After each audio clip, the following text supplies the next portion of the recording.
Hello everyone and welcome to Babies with Knives. Today we're going to be playing Trudvang Chronicles. I'm really excited about this.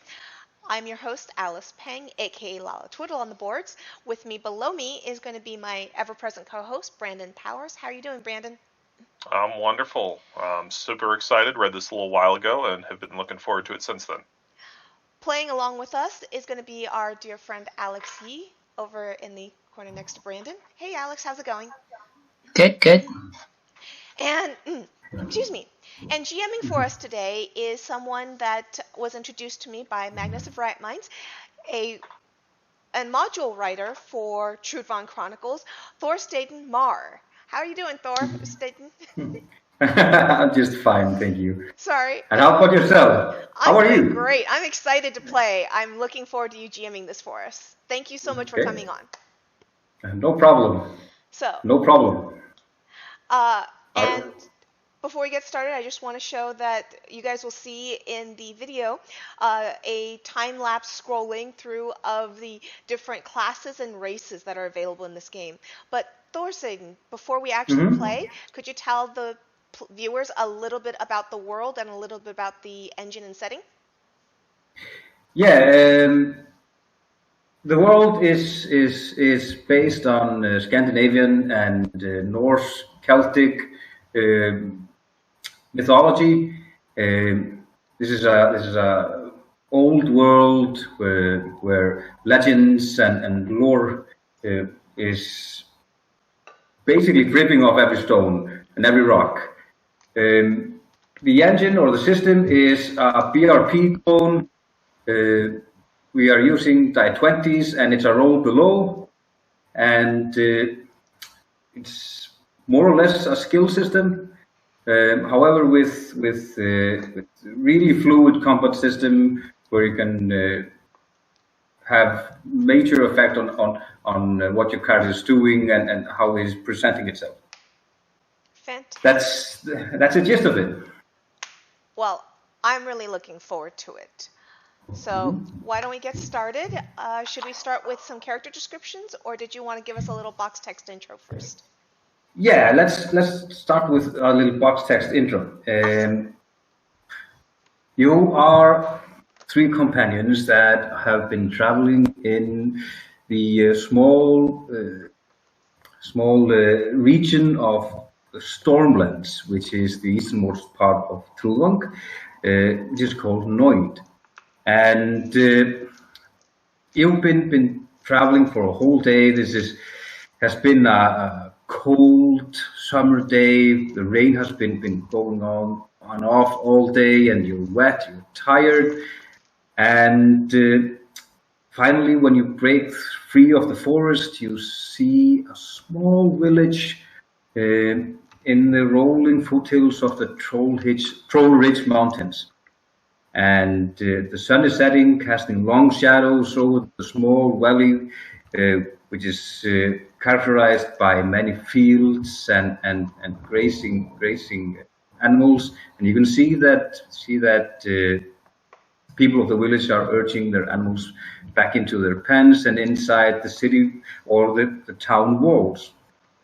What I would like to know, as you're walking down a small track towards the village, what are your characters like?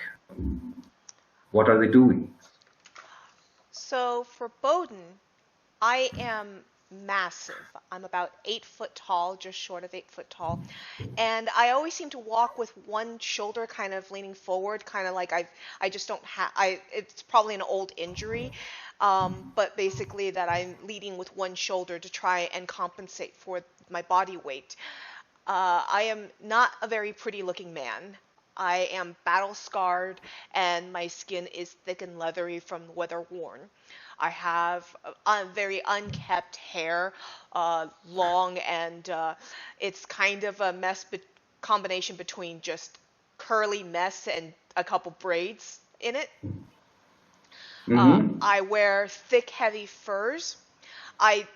And the gear that we carry, I probably would be carrying more of the gear than most people. So if anyone is having trouble carrying and such, I'd probably be the person that is carrying it for us. I'm She's clearly carrying very my strong. stuff. What, Alex? Carrying my stuff. I would definitely be carrying your stuff. On my back also is this ratted and tattered bit of what looks like a tabletop. It's got like dings and like these big slice marks, but it looks like a tabletop and it's on my back. But I carry no visible weapons. Okay. Brandon, So what who's about next?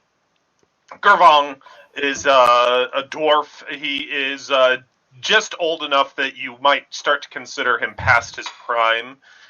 He similarly has obviously been in a number of battles, sporting a broken nose, some scarring on his face and all, carrying with him axe shield, wearing the heaviest armor in the group. He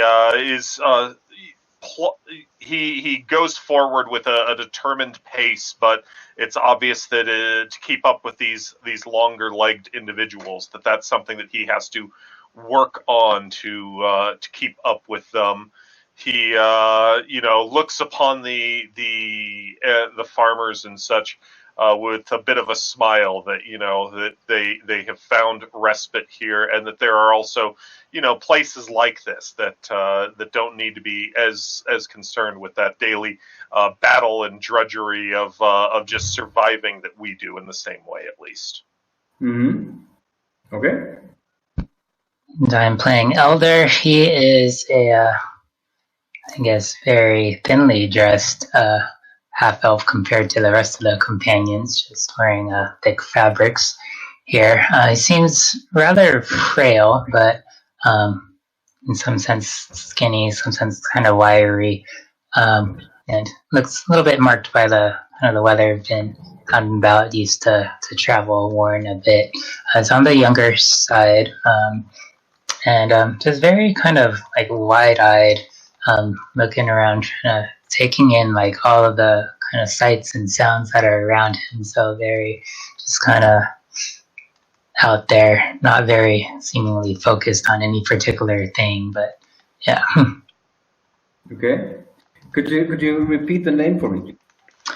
Elder, Eldir. Yeah. Okay. No problem. Since none of you are quite adept in the wilderness, this has been quite an arduous task, trekking through the woods, and you spent nights where mosquito has been has plagued you, and where the ground has been wetter than you're used to. But seeing the lazy smoke rising from the many longhouses within the hustle within the walls, it's a welcome sight. However, as you are walking down the path, I would like you to make a perception check where the skill value or situation value is 10. Okay. So Then you how would we roll- go about making a perception check in this game? Yeah, you roll a die 20, and as I mentioned, the situation value for the check is 10. If you have a positive modifier for perception check, you add that to the situation value, and you have to roll under. Okay. For example, if you have a +2, then the situation value would be 12 and roll under. Okay. Well, I rolled a 2.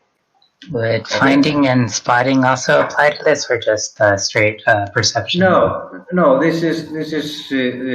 This has nothing to do with seeing things. This is more the feeling that you get. Well, I rolled a 5, and my perception is 4, Okay. so I believe I'm 9 under the mark. Yeah. I Okay. came in at 9, so Okay, you all, as you're walking towards the village, you get the feeling that the farmers they are in awful rush. herding their animals inside the village gates. Hey, no, don't Something's be coming. scared of me. I'm here to help. No, don't run. I'm actually going to run up to try and help one of the younger kids that may be trying to get, that is trying to scurry and pack things up. Yeah. And I'm going to try and help. But I very much have the impression that they are scared of me because that tends to be common with ogros, that they show up and... Yeah, as you run towards a young man herding his sheep, you can see his face turn white, and he drops his staff and just stares at you before just backing away and just, oh no, please, don't hurt me. No, I'm here to help. Friend. Are you here to help? Yes, Odin, friend. Why are you so scared? The dead ones are coming. Please. If you're here to help, you must speak to Arnor. Please come. And he asks you to follow him. Okay. Question. Yeah. I have monster lore with what he just said. May I roll a monster lore for that? The spirits of the dim hole or the undead, that would be a spirit lore roll. Okay, cool. That's fine. Yeah. I did not take spirit lore. I took monster lore. So. Yeah, no problem. However, just hearing that undeads are coming is enough to set most people on the edge. Yeah. I will try and help him get his stuff put away, get him indoors, and I'm going to try and help a few people. But my dwarven companions are better at talking to leadership than I am, so. Not me. Yeah, as you come closer, you see that the wall is made of poles.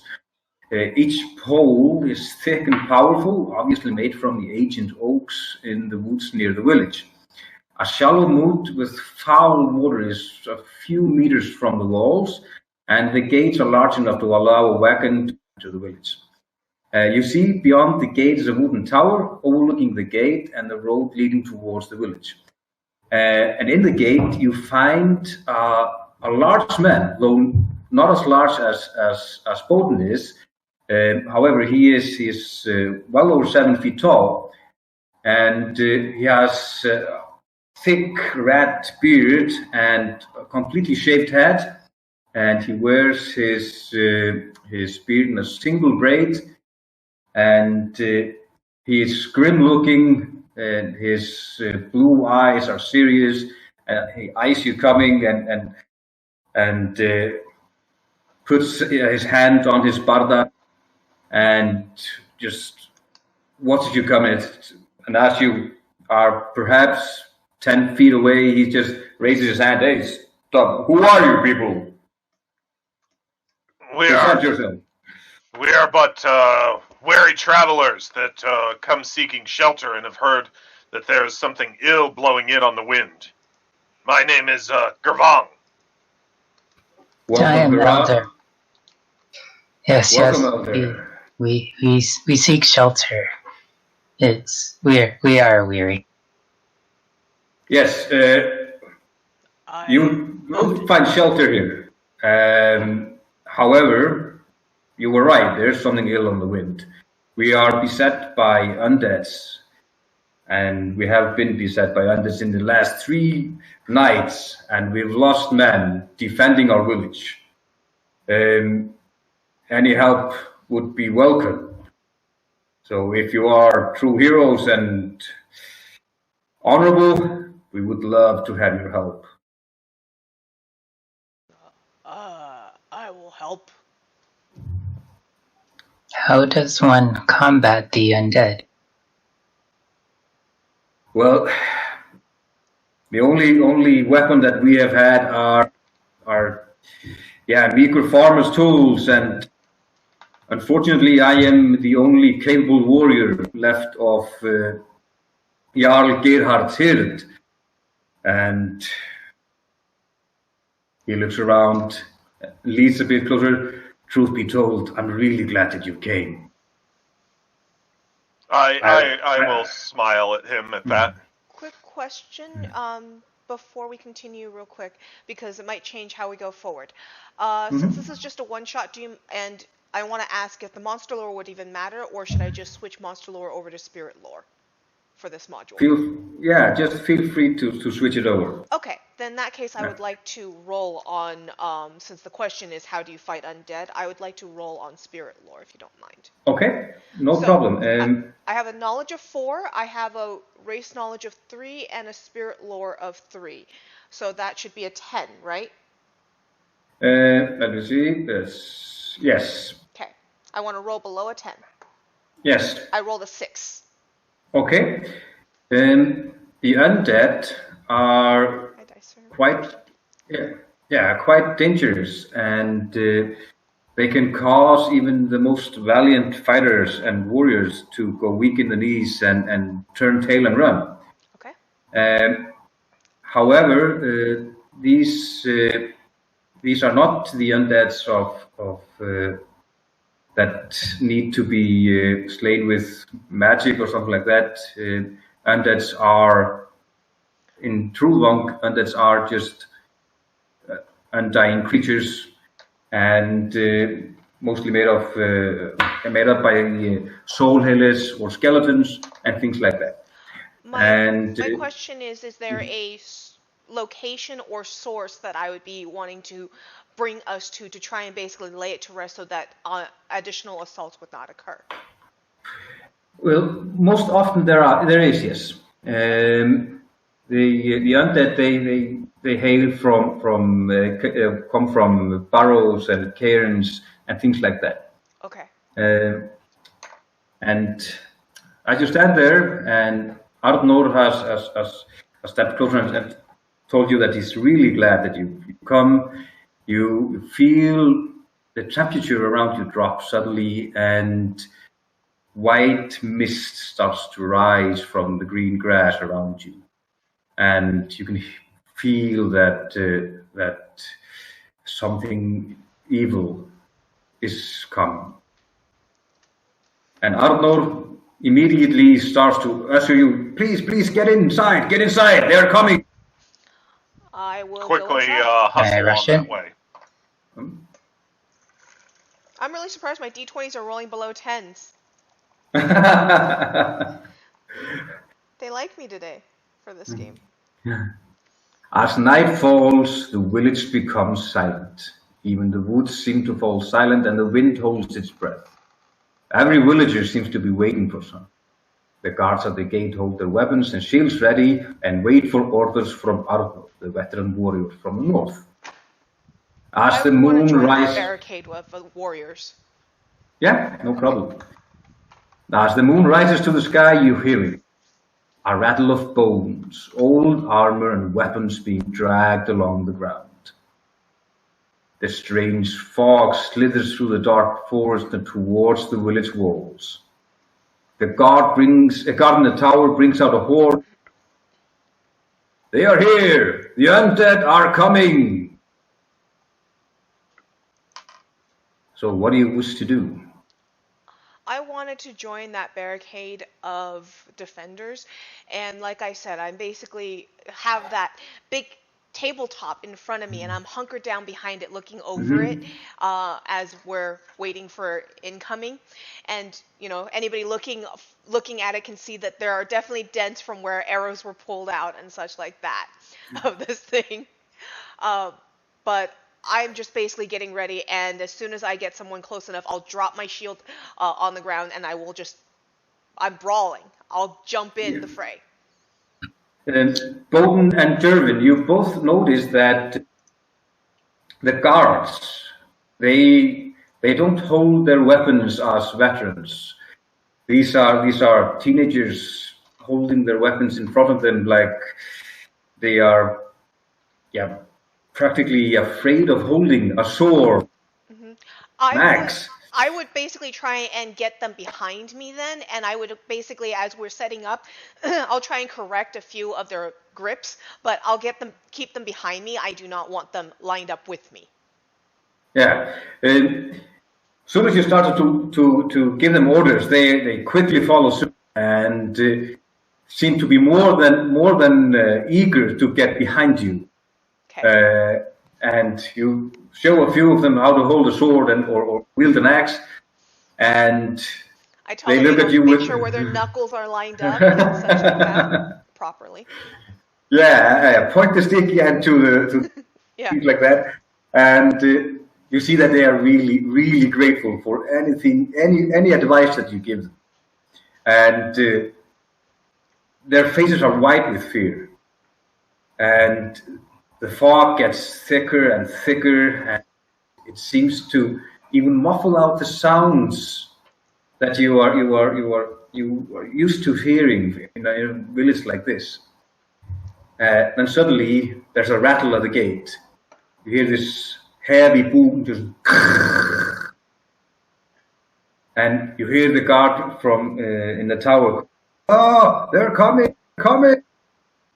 And Arnór, who stands there, grabs his axe and holds his shields in front of them, grimaces and looks around and calls, "We will not let them get through. Just hold the gate." And then you hear the sound again. Could I summon an earth wall to reinforce the gate? Yeah, you can. How many divinity points would you like to spend on the spell? Because when you are so the cost is normally 2, lasts 30 minutes. Guess that gives me a cubic meter. Is that size good enough for the gate? That should be. Alright, maybe I'll make it last an additional 30 minutes, so that'll increase the cost by 2, so that's the cost of. Okay. And then you need to roll, bring up your character sheet here.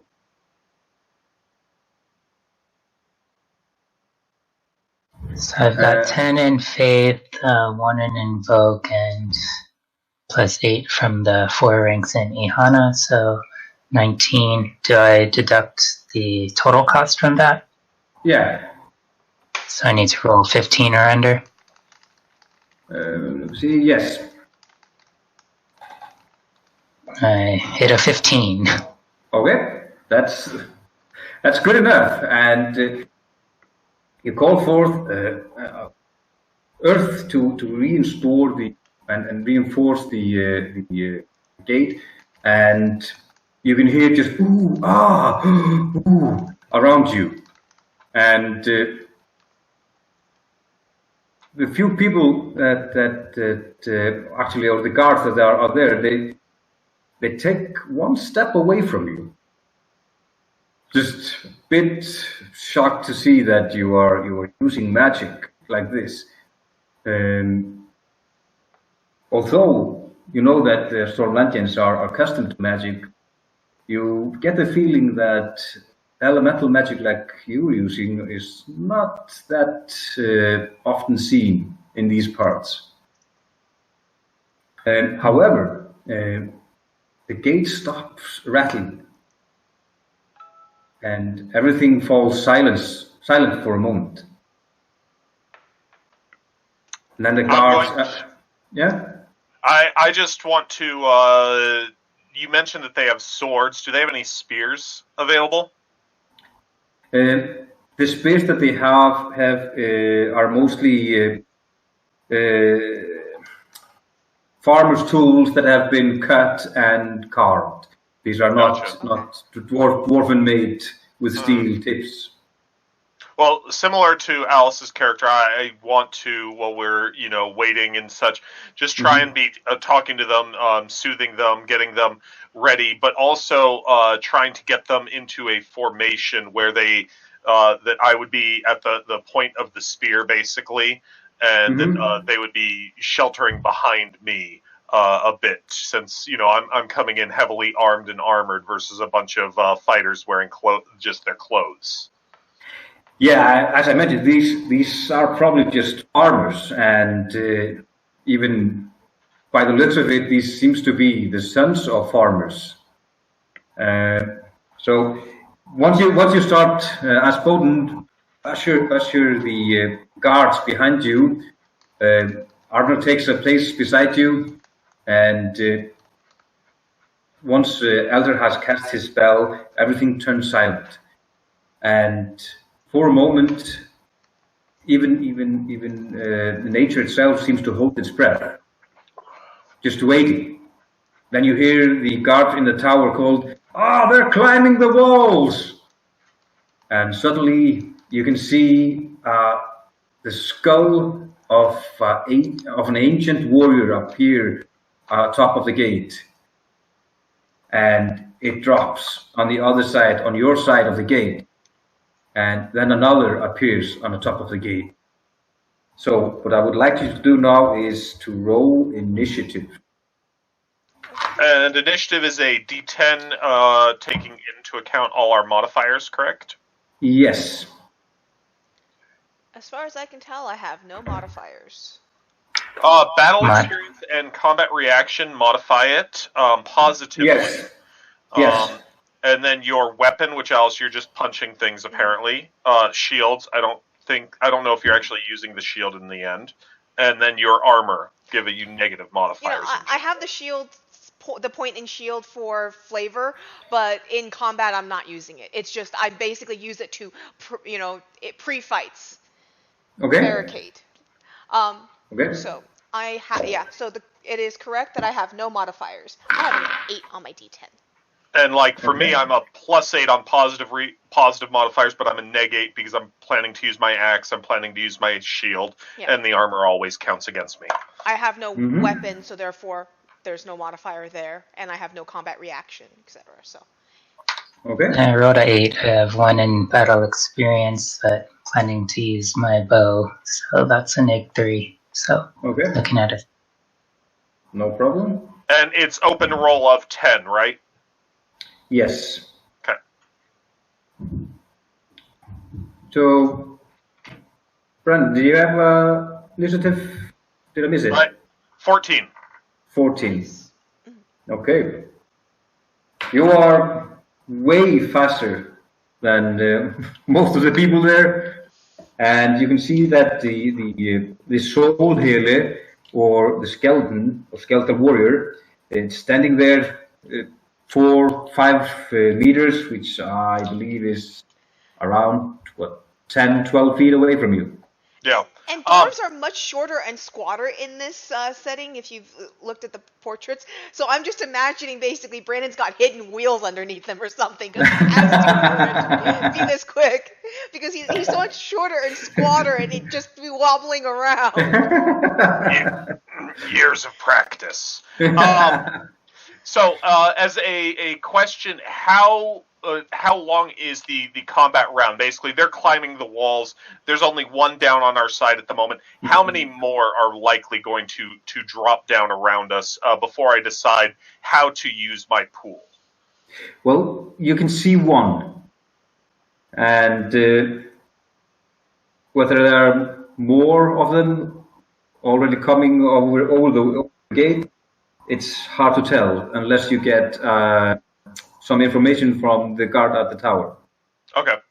Well, I'm going to go ahead and try and lay it on thick to dispatch this one. So I'm going to go with 2 attacks at a skill value of 14 with my axe. Okay, hold on a moment. Explaining this to our viewers on what that means. Yeah, just hold a moment. Because the skeleton warrior is because the system is in meters. I'm gonna use meters. Okay. Oh yeah, I have to pay for movement. Yes, you have to pay combat points for. You pay combat points per meter, and this skeletal warrior is 4 meters away from you. So you have to pay 8 combat points to get into melee with it. Now I have combat movement of 1, which gives me 1 meter of free movement. Is that correct? Yes. Okay. So what we're talking about right now is Trudvang uses that you get this pool of points, and so for my character, the points are generated because I've got fighting skill, I've got armed fighting discipline, and a bunch of other stuff, and so you end up with this big pool of points, and then you're going to need to use it in certain ways. So if he is 4 meters away from me, I'm going to have to pay. Basically, I can only do so much in a round, and so I need to allocate that. So my combat movement gives me 1 free meter of movement, so I get to inch forward. Now I've got 3 meters left to cover, so I have to burn 6 of my combat points, which I will do, and so I will go ahead and I will swing. So that's 6, so let me go 12, 12, 11 for this. That means that I can have 2 actions at a 12, which is a d20 roll of 12 or lower, and then 1 action at 11. That includes defending myself if I want to try. So I'm holding an 11 to defend. And how did you split your... how are you allowed to split your pool like that? Because that pool number sounds really high for... I have a pool of 41. Okay, wow, your pool is awesome. My pool is nowhere near that high.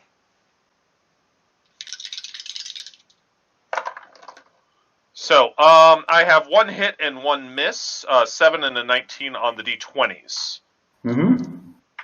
Then, heavy, one-handed heavy weapon is a d10 that open rolls on a 9 or 10, correct?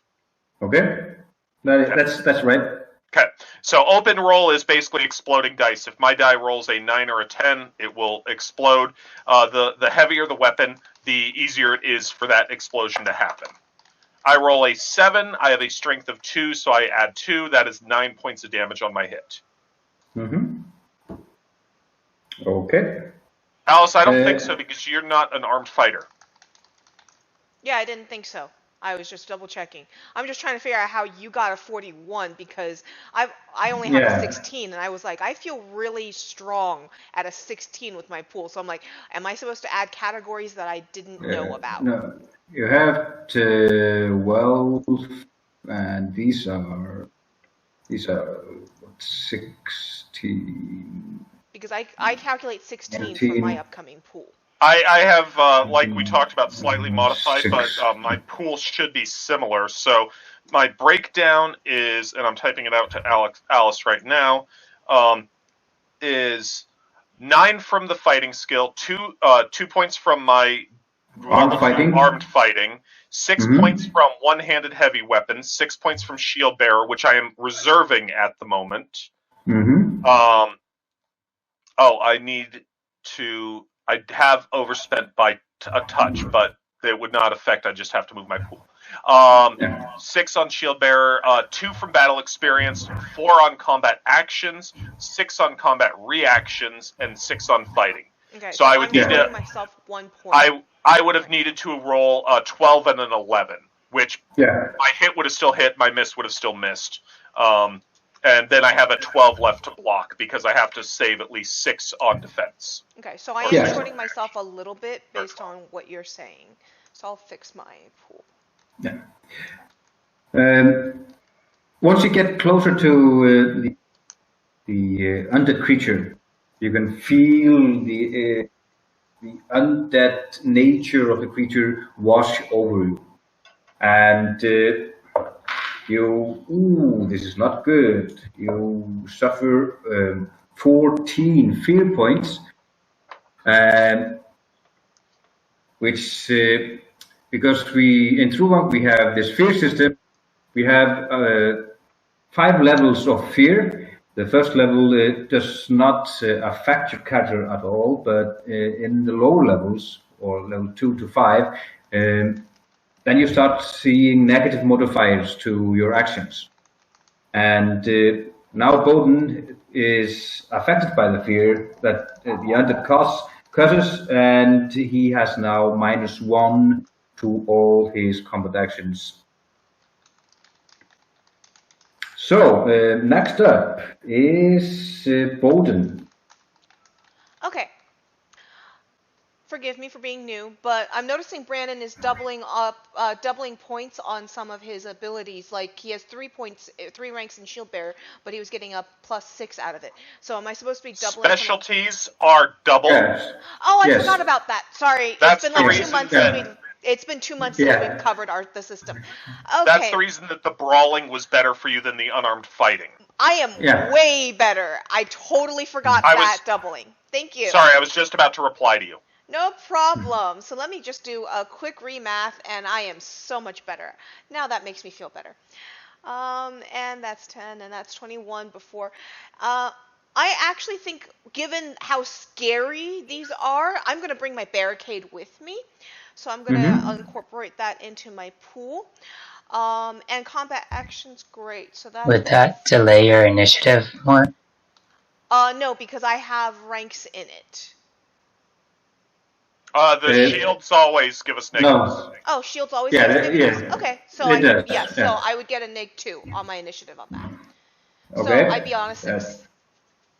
Okay. That actually does not the initiative order. So you're I'm still welcome to do. Sure. Yeah.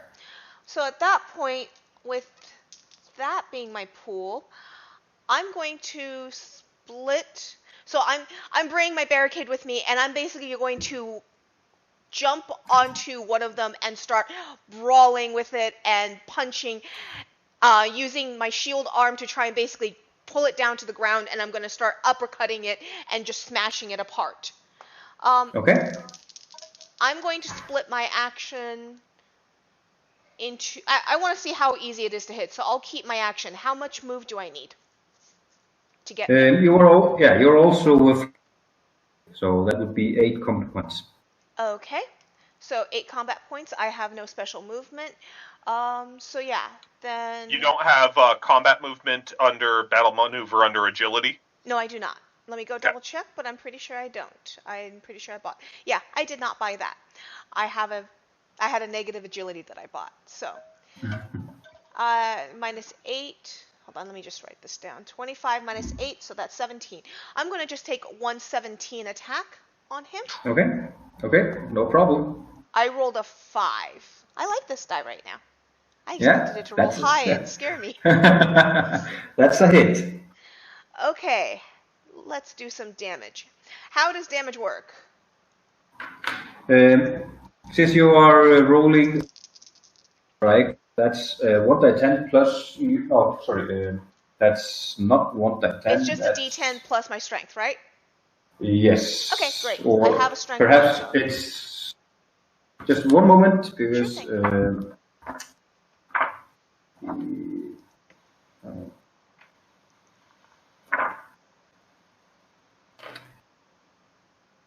because there are just a few that's brawling that only does one type 5 in damage, if I remember correctly, and non-strikes. Okay, no problem. So 2. Yeah, I can't find it at the moment. No problem. I think, if I just remember correctly, I think it's 1d5 for unarmed strikes. Okay. So, it's... I'm sorry, what did you say? 5? What? 1d5. Yeah, it's 1d5. That's, yeah. Okay. Well, I rolled a 7 on my d10, so does this flip as well? I'm trying to figure out if the flip method works. Yeah, flip method works, so that would be 2, and that would be +2, so that's 4 damage, because I have a 2 strength. Okay, no problem. And I do have battle experience. I forgot to mark that correctly. Yeah. You also feel the undead creature's fear washes over you, and its unnatural cold affects you, but not as heavily as it affected Kirby. You only suffer 3 in fear damage. Okay. Arnor rushes forward with loud call to Stormy. For Stormy! And he attacks the Solheli as well. It's only one attack. And he swings and misses. However, it's time for, let's see, he also suffers fear. It's time for the Solheli to attack. And it doesn't carry any weapons. However, and it just tries to strike you with its bare hands, and it sees the largest target. And let's see, that's a swing and miss. So it is time for Elder to react. Let's see, was there another one climbing the wall that we were Yes. thinking? Yeah, I was gonna wait for that one kind of gets in the clear so I can pop an arrow into it.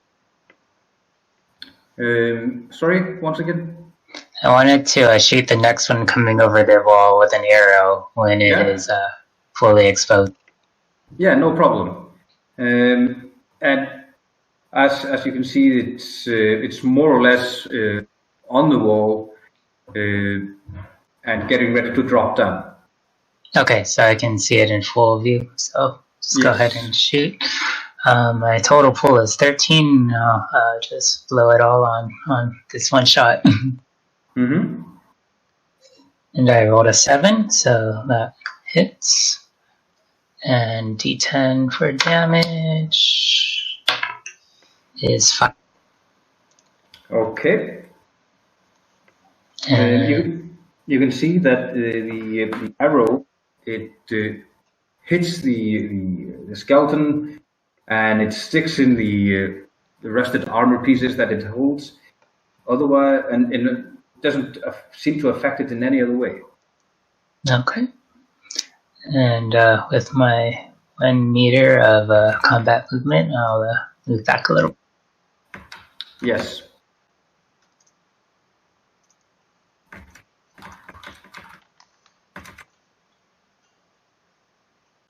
That's all for me. Okay. The guards behind you, they don't seem to follow you or argue the battle. They shiver in fear and take a step back, seemingly more afraid of the undead people than busy with defending the village. So we have a new common ground. Do you wish to roll again for initiative, or would you like to give it a little thought what you're going to do?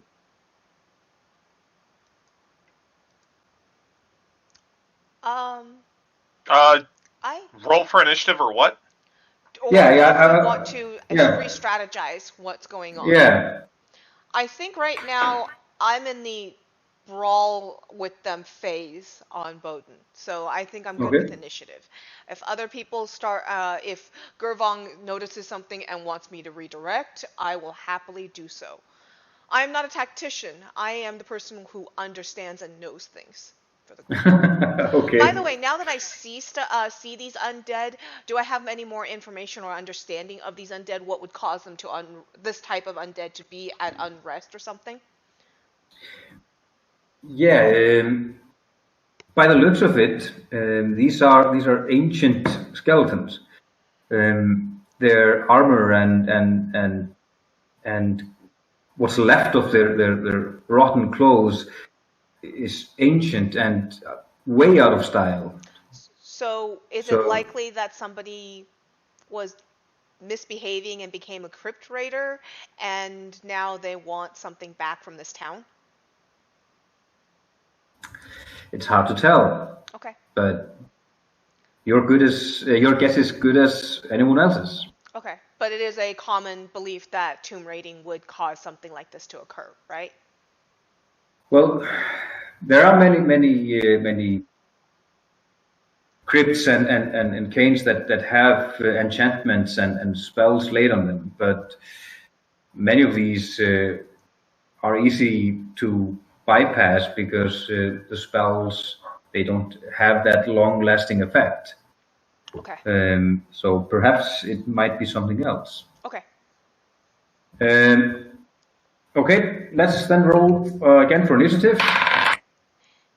And you said that battle experience modifies initiative. Oops, wrong die. So I actually need to remember that. Ooh. 8. 10. Okay. I rolled a 1, so that puts me at like a -2. I mean, Okay. -1. -1. Okay.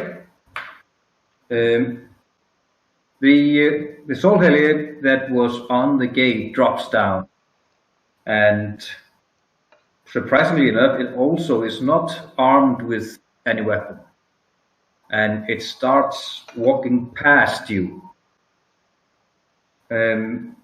Bowden, what's your action? How close does it get to me as it's walking by? It's 2 or 3 meters away from you. Okay. 3 meters. 3 meters. I would like to bulls rush it, basically. Okay. So that's going to take me, 3 meters, that's going to take me 6 of my combat pool. So I'll have 22 left. Is there any special moves in this game or such like that bulls rushing would give me a bonus? No, not really. Okay. No problem. I'm basically trying to stop this thing.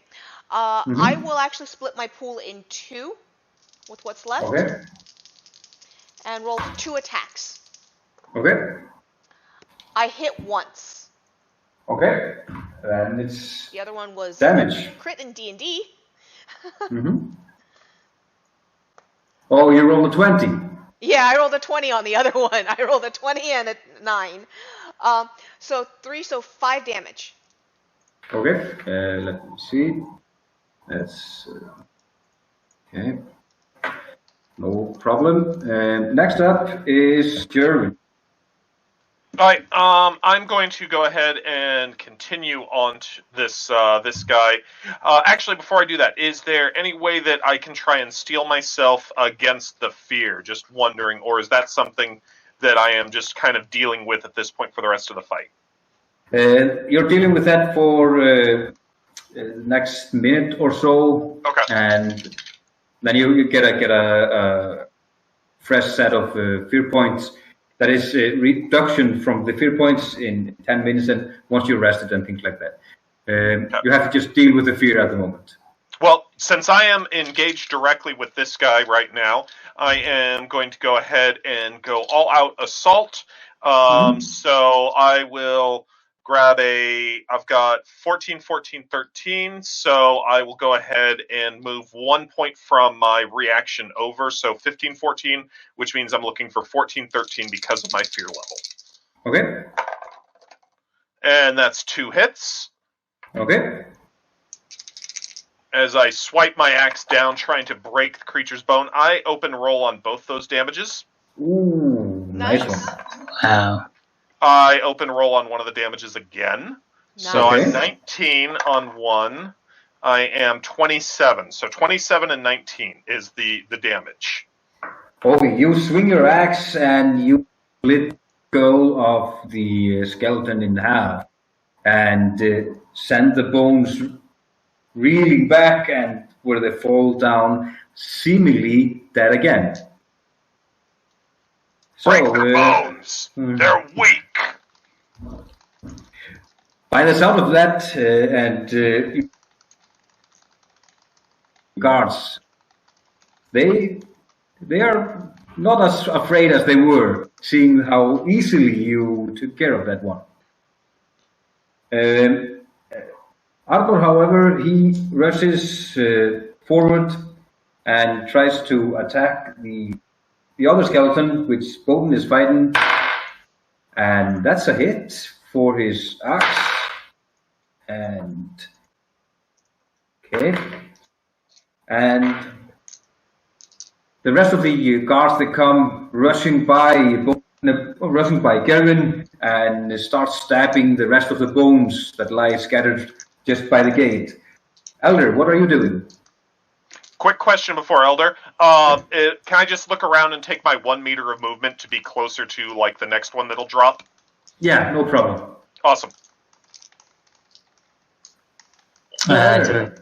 Do we know if more are coming over the wall? Do you shout to the guard that's in the tower? Sure. Are there more coming? No, not at the moment. They seem to be holding back. Okay, I'm gonna change instead of using my bow, since the other one here is now engaged in combat. I'll cast an elemental arrow at that one. Okay, no problem. So it's within 10 meters, right? Yes.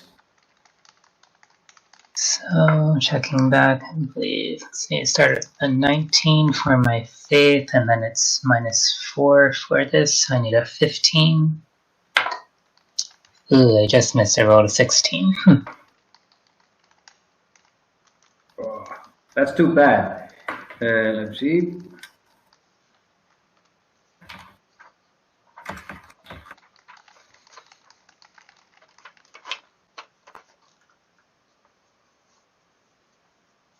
Okay, so the situation is as at this moment that Bodin and Arnor are fighting the skeleton that just crawled over the wall, while Jervin has just finished or killed the other one. Elder has learned that the other undead seem to be holding back and waiting.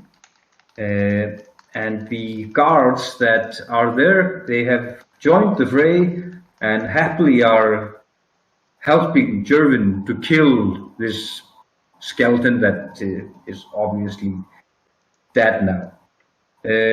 So, a new round, new initiative, or do you wish to speak a little about your tactics, or just go ahead? Well, at this point,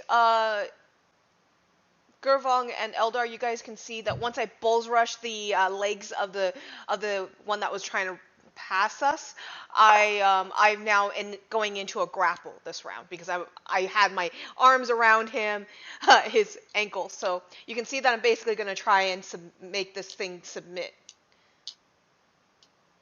Call up to the tower. How many are waiting out there? How many do you see in the mist? It's hard to tell. At least he glitched out at me on the number. At least 4. At least 4. Okay. Bodin will call out, "Where's this one going? Who are they trying to get to?" Can we tell where it seemed to be heading since it was walking past us more than engaging? It seemed to be going deeper into the village. And since you stopped it right at the gate, it's hard to tell. Yeah, I'm asking these villagers because they've been getting assaulted for days, so I'm certain that they know where the undead are going. So I'm calling out to the villagers. Where are they trying to get? You've been assaulted for nights. They seem to be trying to reach the staff church, but they've never gotten so far.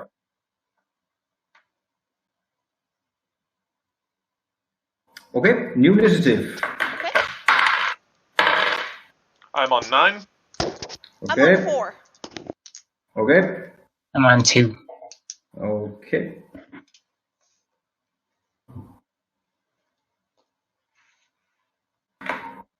Okay, Jurgen, you're up first.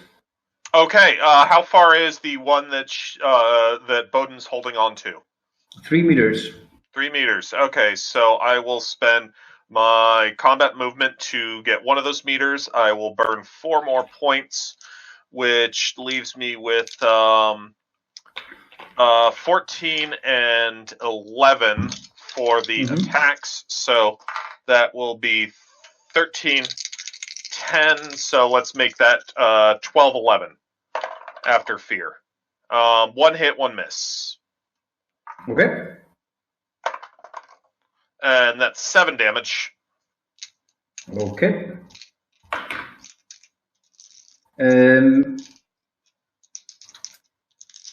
Arnor does his attack with his bardaxe, and that's a miss. He's not having his neither. Let's see. Okay, then it's Bowden. Bowden. Yes. Bowden will, at this point, turn his bull's rush of arms around the ankles into basically wrestling a bull and going to grapple this thing. Okay. So, grappling still uses my brawling as far as I could tell. And Yes. I don't need to move this time. Nope. Can I? Grappling is going to be on page 44. Yep. I'm Sorry? going to have to spend 2 combat points per skill level to succeed. So, I'm going to keep my whole pool in 1, which is a 28. Mm-hmm. So since I have to spend 2 for each, that makes me my target number of 14 because it gets cut in half. So target number of 14 or less. I got an 11. Okay, perfect. So you managed to grapple the soul villain, and they just all the villagers just watch this guy get tripped down and get put underneath me. This thing falls face forward and get put underneath me. Not which is tough. Ha ha ha ha.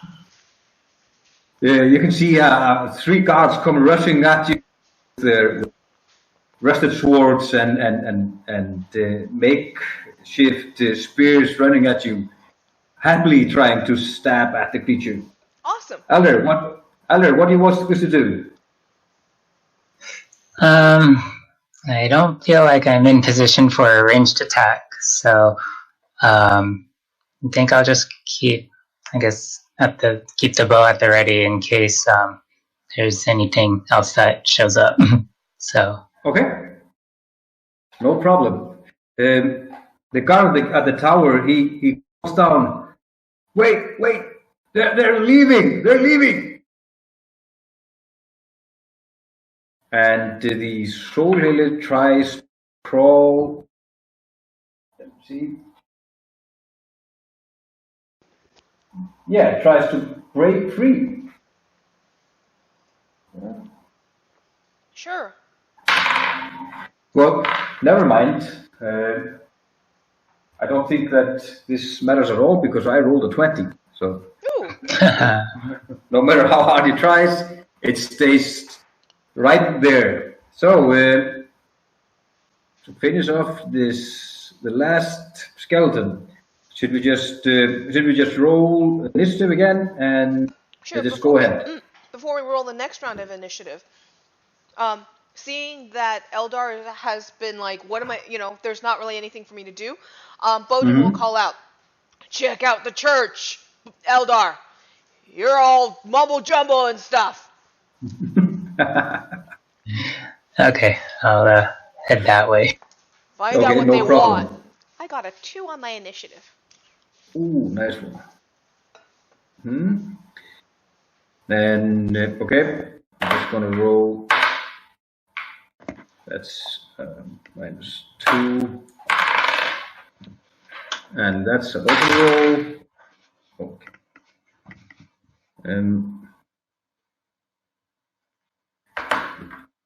So we decided just to roll initiative. So what is the initiative for German? 3. Okay. Given that I'm just moving, I'm at an 8. Yeah, okay. So you turn around and start moving deeper into the village. You can see that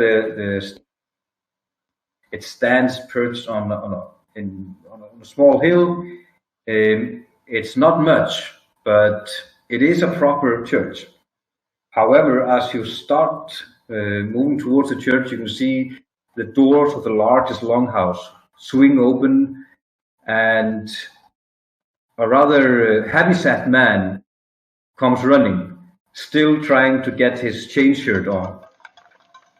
And he is sweating and holding a sword, calling out, "I'm coming, I'm coming!" A bit late to the fun, don't you think? He stops right in his track when you address him and looks at you and sees Bodin lying on top of the skeleton, the dwarven Borinika warrior as well, and for a moment he seems to be completely lost at words. Elder, do you wish to do anything other than just moving? Can I actually move towards where he came out of and take a peek of, where he was, what's in that long ship? Yeah, that seems to be the largest and most luxurious longhouse. If you can speak about luxurious when speaking about longhouses, these aren't the luxurious in the cities in the Stormlands. These are, after all, this is a farmer's village, and although by the look of the stormy logs on the house, which are to resemble both the god Stormi and Vindinna, you reckon that this must be the village Jarl, or the village Earl. Okay, let's move forward. It's time for Arnór to use his bardax, and that's a hit.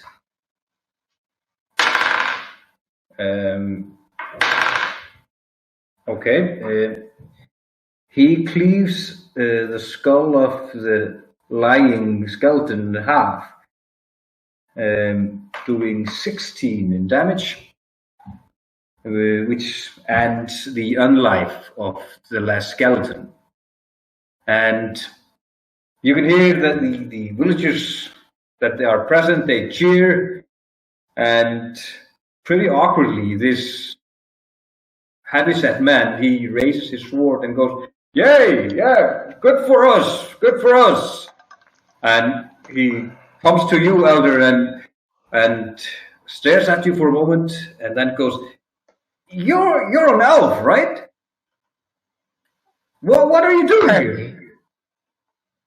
We were seeking shelter when we were quickly ushered into your village because the undead were coming.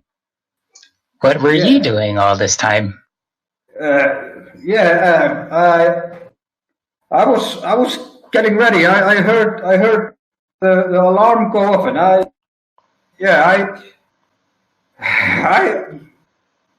Arnór, where are you? Arnór, where are you? And Arnór, who stands beside Bodin Durin,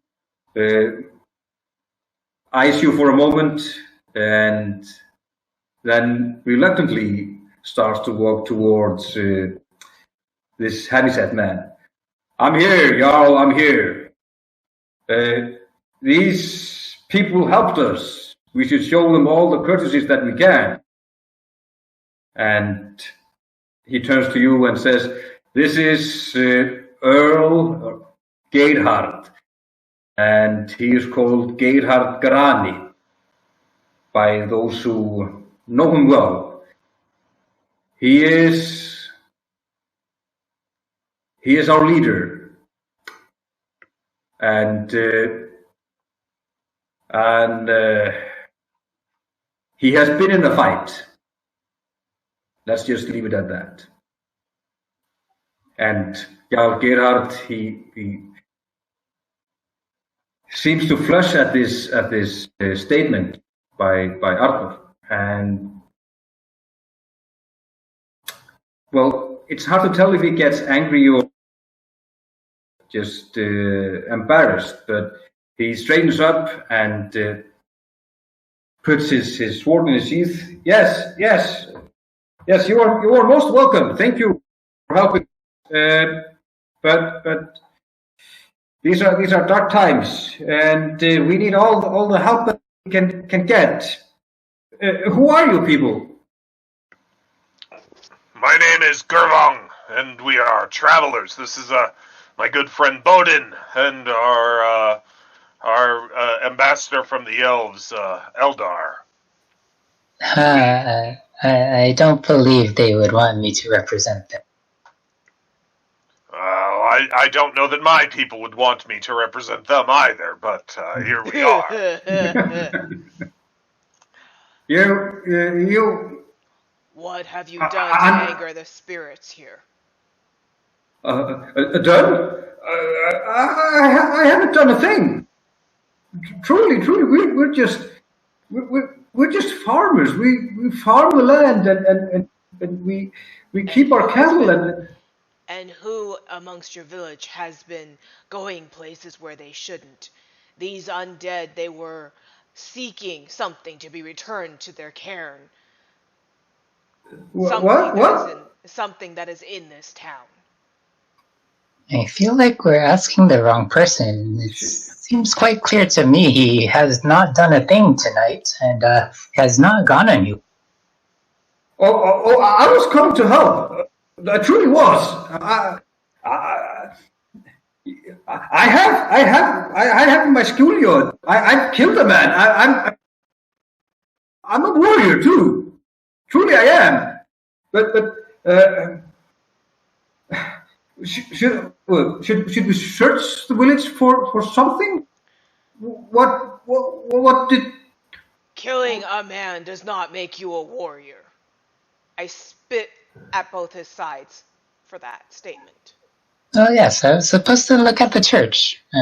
I move off towards that. Okay. He stares at you for a moment, but just wonders if he should be offended and act Earl-like or just And he finally decides to just let it slide. And looks at German and says, "You said you were warriors, and perhaps you can help us. This is truly bad for us because we are just farmers, and I don't think we've done anything wrong. Perhaps this is just a message from the gods. Perhaps we need to fight for." Or perhaps he leans towards you. Do I know if Gervang can track? Can track? Yeah, do I know No. if Gervang has track? Yeah. No, I have limited knowledge, very limited knowledge of being in the wilderness, but Okay. I am not adept. Earl Gerhard leans over German and says, truly, sire, sir, we are just farmers. We don't have much gold or anything of value. But if you could please help us stop this madness, we're truly grateful. Do you have a hunter among your people? One that can track game? Yeah, I mean, I could always spare Arnor. He could help you. You could see Arnor's eyes rolling a bit, but he seems unaware of it, the Earl, and he keeps on going. I mean, he is what is left of my herd. The undeads have killed all the other hitmen. Arnor steps in and says, "Yes, they killed Jonas. It is true." All of a sudden, Gervang starts laughing at this, the two different presentations of it. Yeah. Elder, you said you are approaching the church. That's right. Yeah, and let's see, just one moment. Yeah, the small square structure stands not far from town square. It has a single tower. The gables are carved to resemble worms, and the roofs are steep. There are doors on each side, and just outside the east entrance is a tall stormbarling, a few meters high and with an iron ring near the top. Beneath the stormbarling is a cup made of stone. The stormbarlings are wooden poles that the storm Celts use to make sacrifices to the storm ices. This isn't the most grand staff church that you've seen, but it's, by the look of the village, it's a bit more grander than you would expect. So what do you do?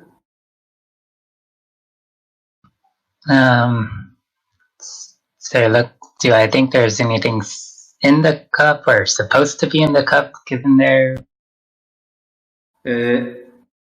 As you go and inspect the cup, you find that it has dried blood in it.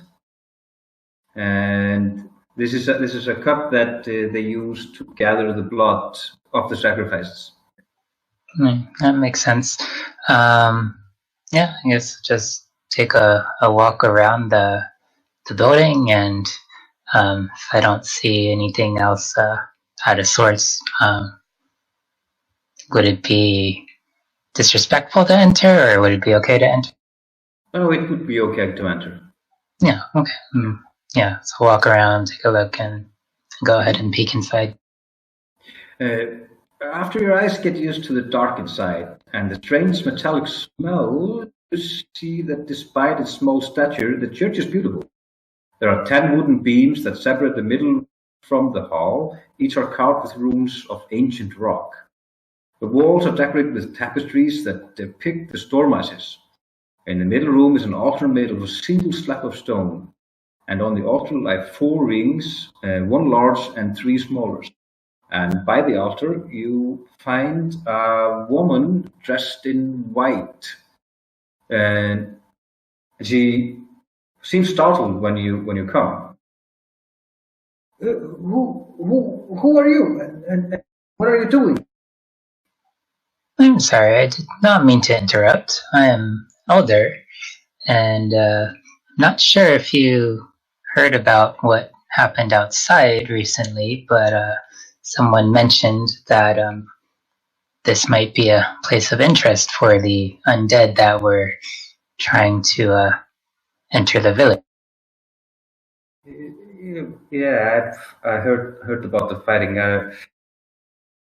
I was here praying to Stormy for all the aid that he could send us. Apparently, he seemed to have sent you. My name is Haugerður, and I am the Storm Celt for this village. Haugerður is about 6 feet tall. She has long silvered hair and yellow. From your travels in the Stormlands, you've learned that there are a few people in this part of the world that have yellow eyes, and it is believed that those that do, they are descended from trolls. And she has the body of one that has spent most of her days inside random. Her voice is soft, and she eyes you for a moment, and then adds, "Yes, I believe that Stormy has sent you. Are you alone?" No, I have 2 larger and quite more capable companions that came with me. Perhaps they are the ones that were sent by your god. Interesting. Could you please take me to them? Of course. Meanwhile, Gerhard has turned once again to Gerwin, and he straightens up and says, "Yes, perhaps it would be the right time to now to celebrate this glorious victory over the undead, since they seem to have left, at least for the time being.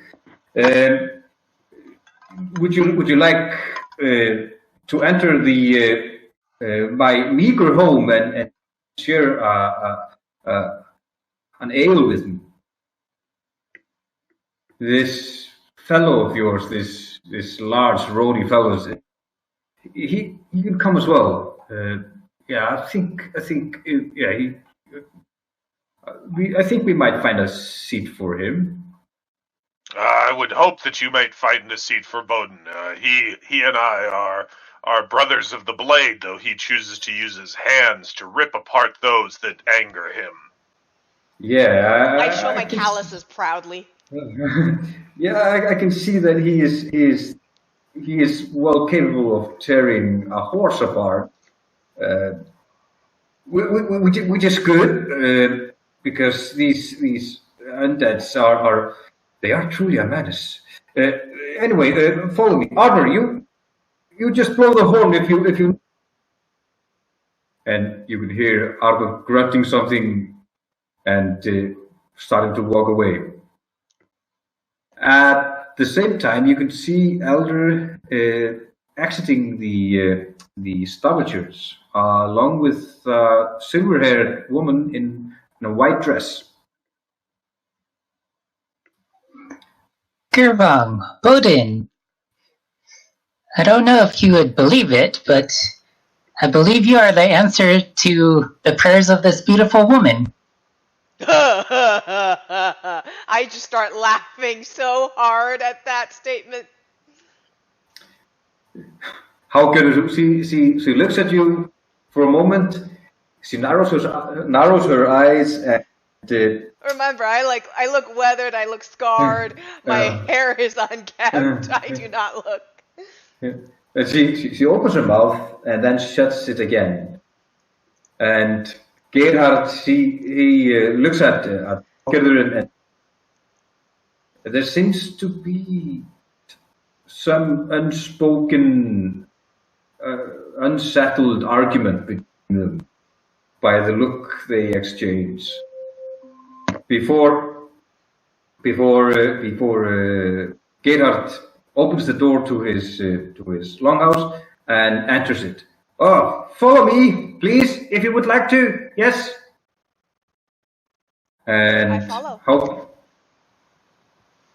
Hauker grabs says, "These are your friends?"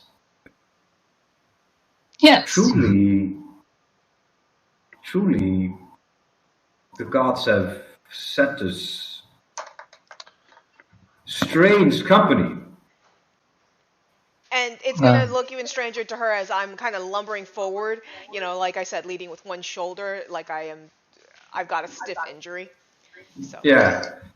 Well, from what I understand, you might be distantly related to one of them. Yeah. They tell a lot of stories, don't they? But yes, they do.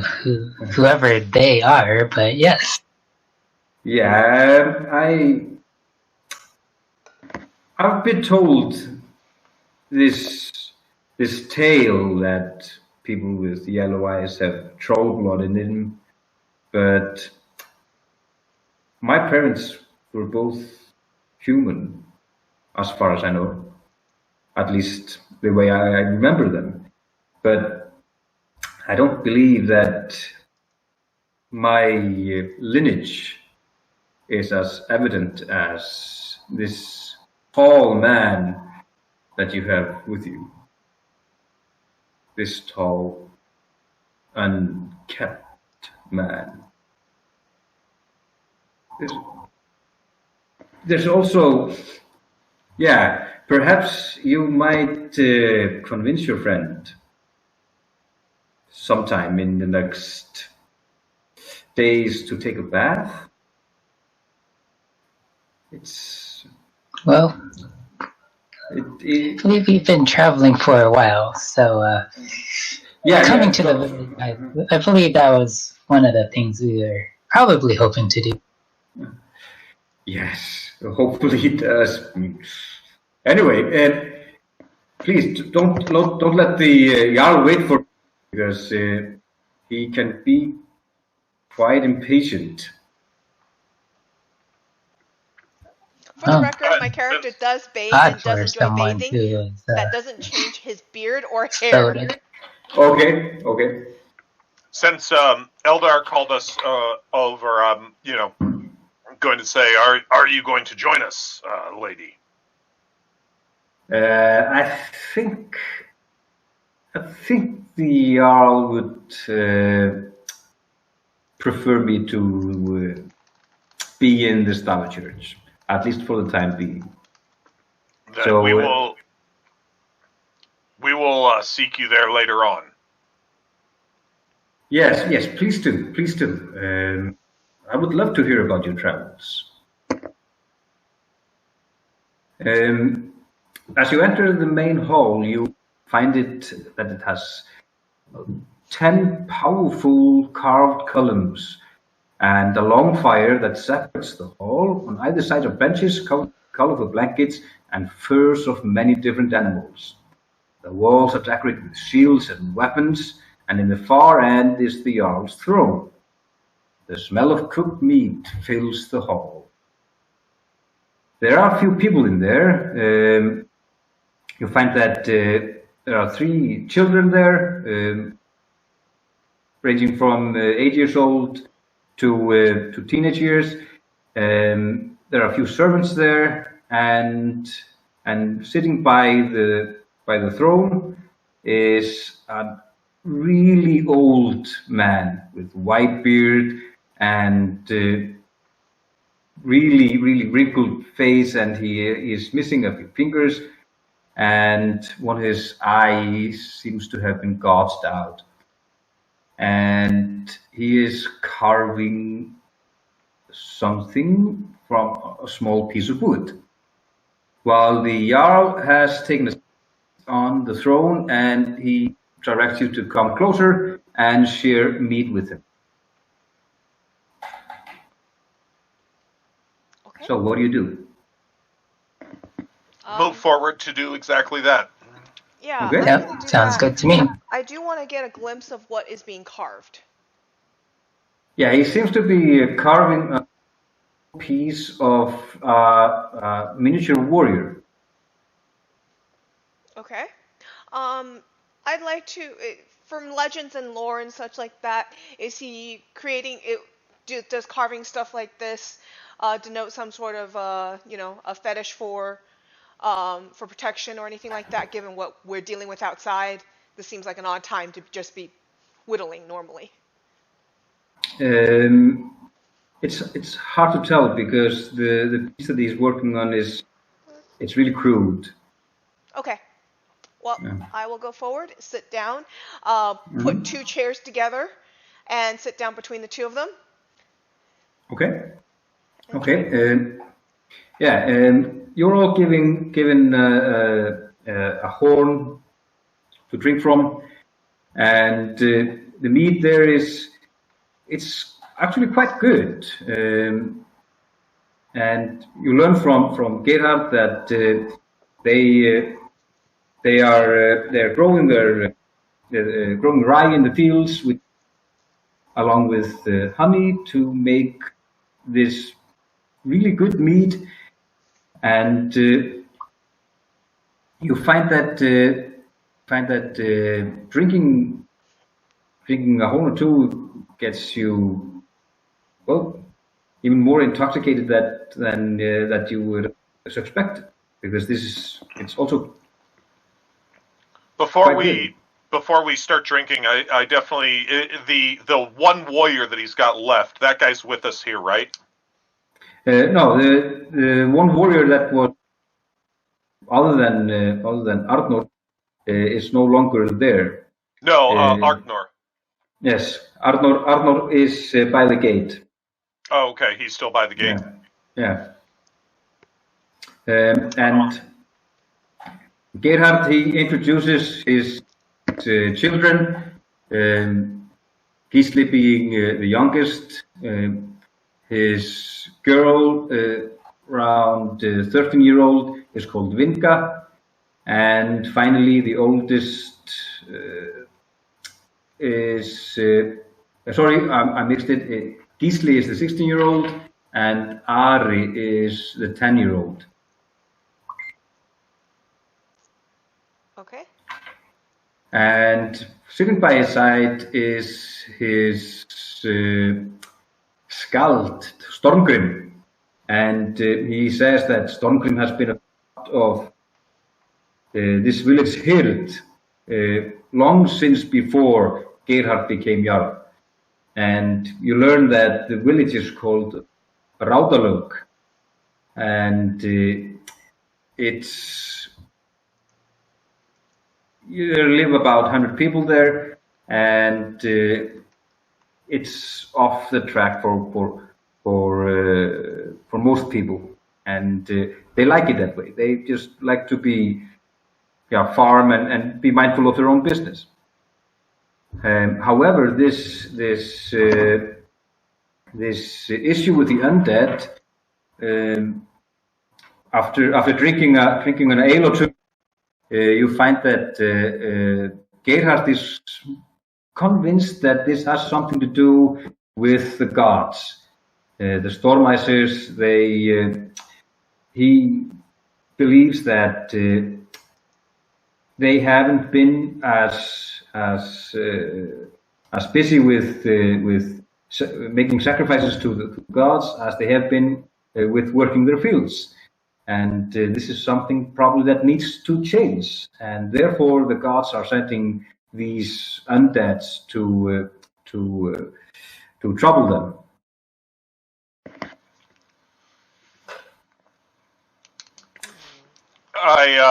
During the time, I want to ask Stormgrim about if there's any tales of the village having trouble similar to this in the histories that he knows. No, not really. We've never suffered problems with the undead, but we've had troubles and the like. However, in times like these, there's someone that comes along that can be a hero. And the moment he says that, he turns his attention to the Jarl and narrows his good eye. Did you hear what I say? A hero! You need a hero! Like Harald, you need a hero!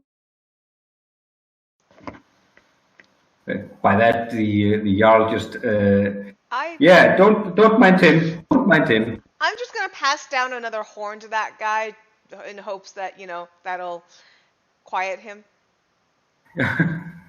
He grabs the horn and downs it, just in a single swag, and just thank you. This is really good.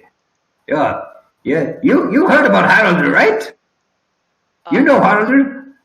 I look to my two companions and I kind of stage whisper, as in, Boden's a bit too loud. Are we the replacement heroes? Are you a hero? We do what we need to.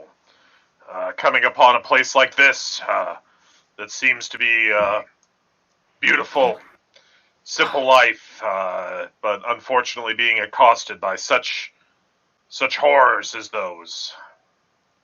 This I lift up my horn. This warms my spirit after the encounter, I will say.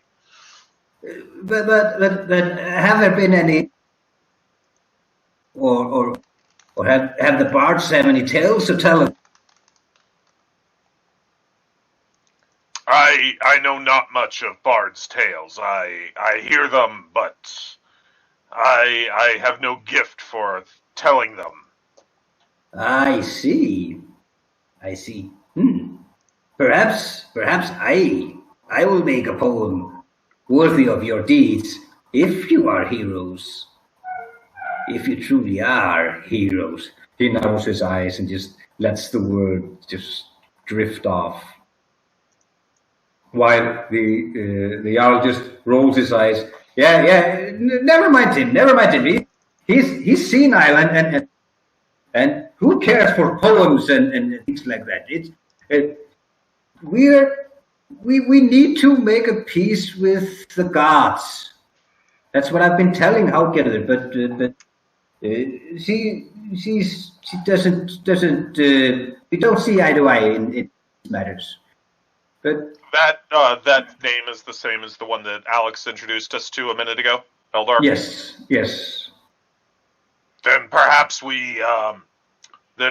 your priestess mate should come here, and that peace between the two of you might be a bridge to peace with your gods. Yes, that. Yeah. But you see, my dear dwarf,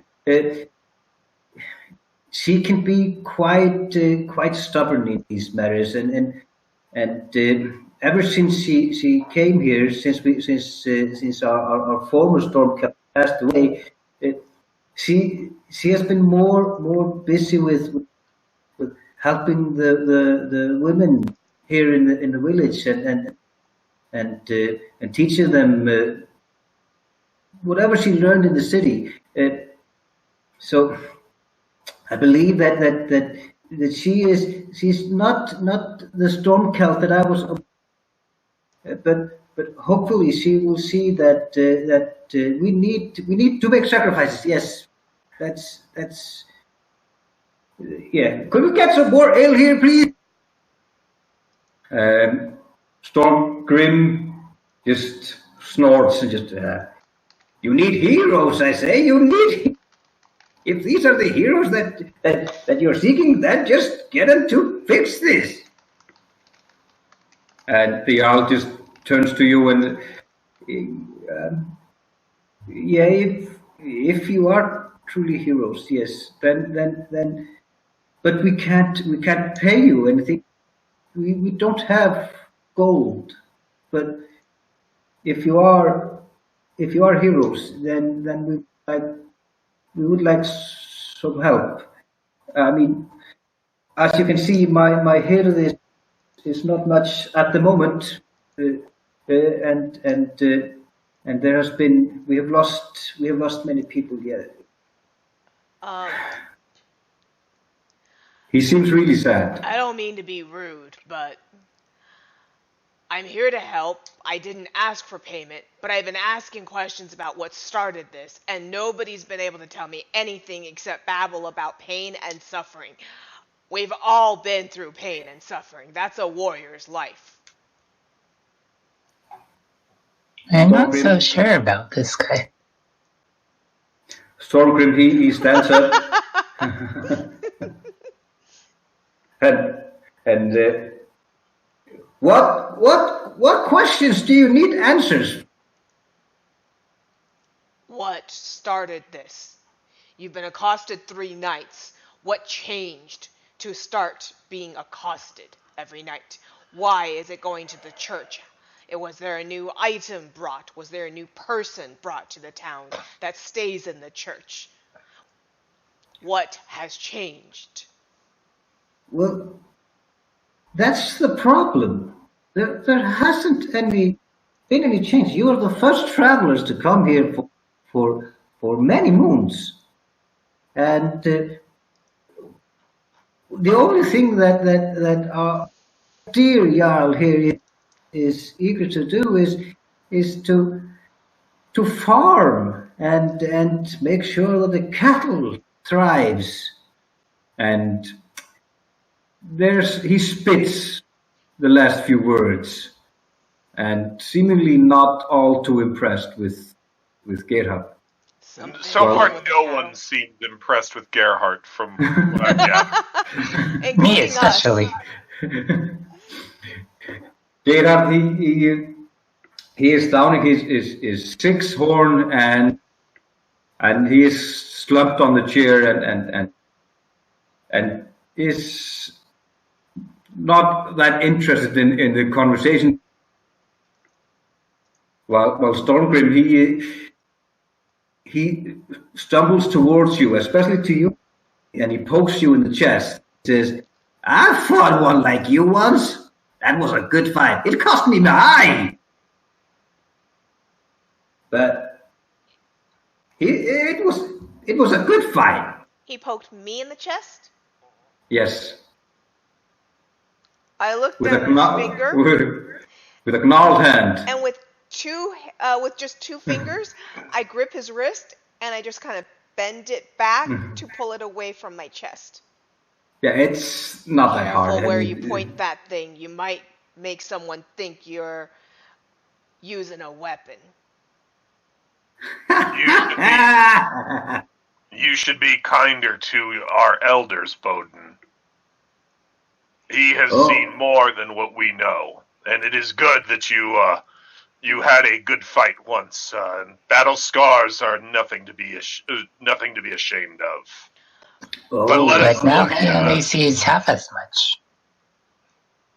Sorry? Now you only see half as much.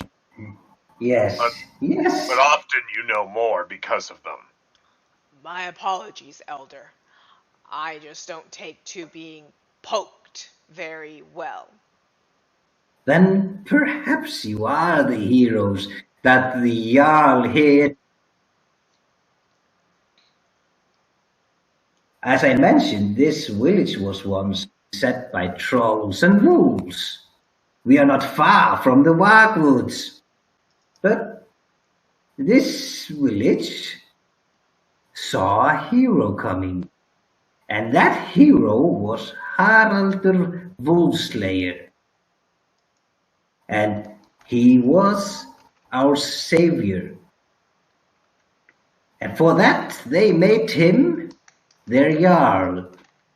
This Jarl is his direct ascendant. Though many generations have passed, this family once was more fighting and being heroes. They are now mostly interested in being farmers, making meat and fattening cattle. Doesn't seem like the only thing. Perhaps you were right on that one. However, Haraldur was a true hero. Have you heard of Haraldur? Have I told you about him? No one's told us about Haraldur. Perhaps No? you could regale us with some stories, Elder. Just please keep your hands off me. Yeah, sorry. Yeah, I'll tell you about Haraldur. And he clears his throat and he straightens up, and almost for a moment, when he starts reciting the poem about Haraldur, he doesn't seem like he is almost a century. Seems a bit younger for a moment. He recites this poem, and I'm going to read it for you. And he starts to recite it in ancient rock. And it's something like this. Þar kom hvar fiska renn gas. Hvað erinda rekið og eigið að vinna hetja í fljóti forsi og hví. Förungur heiti veraldur faðir, margan hef og forsfaru. Umlið Nordskóg og Sjárdaga að ég skildi í vatni vaða. Segðu það förung, þú forsveður hvers þú lætar lænu, að blika tínt handa eða vápna og skjöldund vatn skotið. Himna gulli munu hygg mig gráð, svo lengi sem mig lifi, hetjur og kappa sem Haraldur í rauða lögum finn ek snjallar fáar en leið. Í Hilmis ranni alinn og heldi hertur í víkingu margra manns bani, Frægð og mikla gat sér til handa og fræ fyrir svalla, lýstu leið hans alla. Gumi til ranna knörltur hingað og sitt í heiðasali, rauðalögun doki urðar freka hærðust, var þar veröld mis og myrkur djúpt. Vopnum góðum bjóst, vipna á herðar lagði, víga móður réðst til varna, vargar og launi lét ísar drigna, flóksverð og draupúlsvinna. Systir Mána varð marafskur, lágu margir í vali, skók viður eldbenja, víg helga, torfa, veðra slótum viðris komið. Marga vetur vann Svinni heim, það stóð, rauðalög að góðu naut af sínum regin, vildir vetrar og grímgar. Röðull stóð í einhver stað, reiðland reki til viðar, tröll eggjar hersi, það kvassi nefnis, brá Svinni sverð og skautur merki. Laga týrat velli, gunn logi brann heitt, lagður bitrum hjörfi kvassa.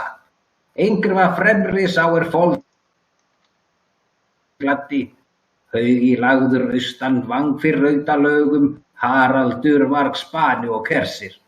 Háði ungur við varga, frægð og sópa varði, hetju nefna höldar guma.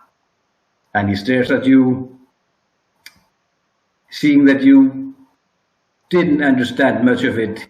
At all? But I he quite says, these young people, you don't know history. You've forgotten our language. So I will recite it to you in our tongue. I'm sorry, I had to learn it for the first time recently. Oh. You know, Alex and I think our mastery of the language is obviously pretty low. My character's mastery of languages is actually better. I have actually knowledges in it, but so I probably actually understand what he said in character, unlike the other two. Yeah, you understand the gist of it. Okay. And I'm going to read this for you, and as you understand it. He said, I came upon where a noble man sleep in water. What are you doing and what is your plan, hero in White River? Förungur is my name, Veraldur was my name. I have traveled many rivers. A wicked Norn foretold when I was young that I would wade many waters. And you know that Förungur and Veraldur, the nobleman that the poet came upon is probably Stormy. Tell me, Förungur, why are you in this river? What are you searching for? Have you lost your ring or your weapons, or the river claimed your shield? I am the one that rules the sun for as long as I live. I seek heroes as Haraldur of Riotminds. I never find his likes these days. He was raised in a king's hall and forged in fire, as sea-wolf, a slayer of men. Earned the respect of many men and kings, and gold lit his every path. When the man came here, the warrior had grown. Rauðalög was set upon, people feared wolves, and it was a hard time. He grabbed his weapons, donned his armor, and the warrior attacked. The wolves from cover let arrows fly. It was a hard battle. As the moon's sister fell into the sea, many trolls had been slain. The warrior shook his sword, praised and thanked Stormy. The battle had ended. Many winters the warrior spent at home, and he sailed south in summer. Rauðalög knew good harvests while he was chieftain, mild winters and soft nights. When the sun was at equinox, the chieftain rode out to the A troll waylaid him, one named Kvassi. The warrior drew his sword and shield. The chieftain fell, the battle was bitter. Kvassi's sword was sharp. No better warrior's blood has earth, a noble hero and a friend to all. laden a barrow east of Raudelug, Haraldur Wolfslayer and chieftain. Young he fought sea-wolves, mindful of his honor. Forever he will be called a hero. That was the Rhapsody of Haraldur Wolfslayer. Okay. After that, Stormgrim seems to grow old again. And he sits down and looks around for his meat horn and grabs it and finds it empty and looks once more at you. I hope you have some more meat, yes? I'll pour some of mine into his horn, if I can manage it, given how much I might have drinking. Thank you, Alf. Thank you. So he starts just to work on his carving again. And while he has recited the poem, Earl Gerhard has fallen asleep on his throne. Okay. Elder, what is it that you carve there? Oh, it is a figure of a warrior, a hero. I'm trying to get these children to learn more of our ways than Gerhard has.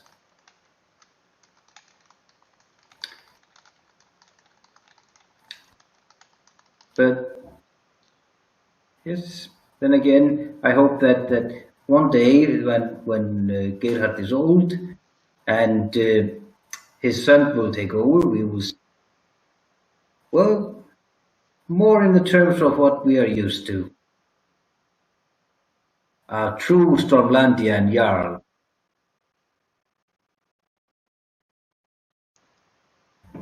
So what do you want to do? So it is your belief, and some of the town's belief, that the town is being accosted because you have strayed from the warrior's path in this town.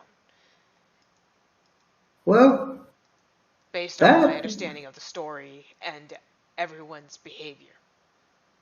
Well, I don't know why these undeads are coming, and frankly, I think that if we would have truly a herd, as you can see by the greater jarls, then this wouldn't be a problem. But my friend here, he has fallen and strayed from our path, and he's more of a farmer than a warrior. And this is new to us. But however, we have seen peace and prosperity. But perhaps that is not the way that Stormy has taught us. I see. Perhaps we could rest the night. In the morning we can see if the town's tracker could help us find where these undead are coming from. Or do you believe that we need to leave now so we do not lose the tracks? Looking to my group. I have other things that I want to deal with in town, and I definitely think that we could use the rest. Spending the night sounds good to me. Yeah, you could just probably just fall asleep there. I mean, I think the Earl has yeah, I would say that his courtesy that far that you can fall asleep if you wish. Though, of course, you can go to Bryn Yara, which has or runs the Three Wolves, but she is. I could use a real bed if that's available. Yeah, sure. There are beds there, yes. But I don't think that she's used to someone of your stature.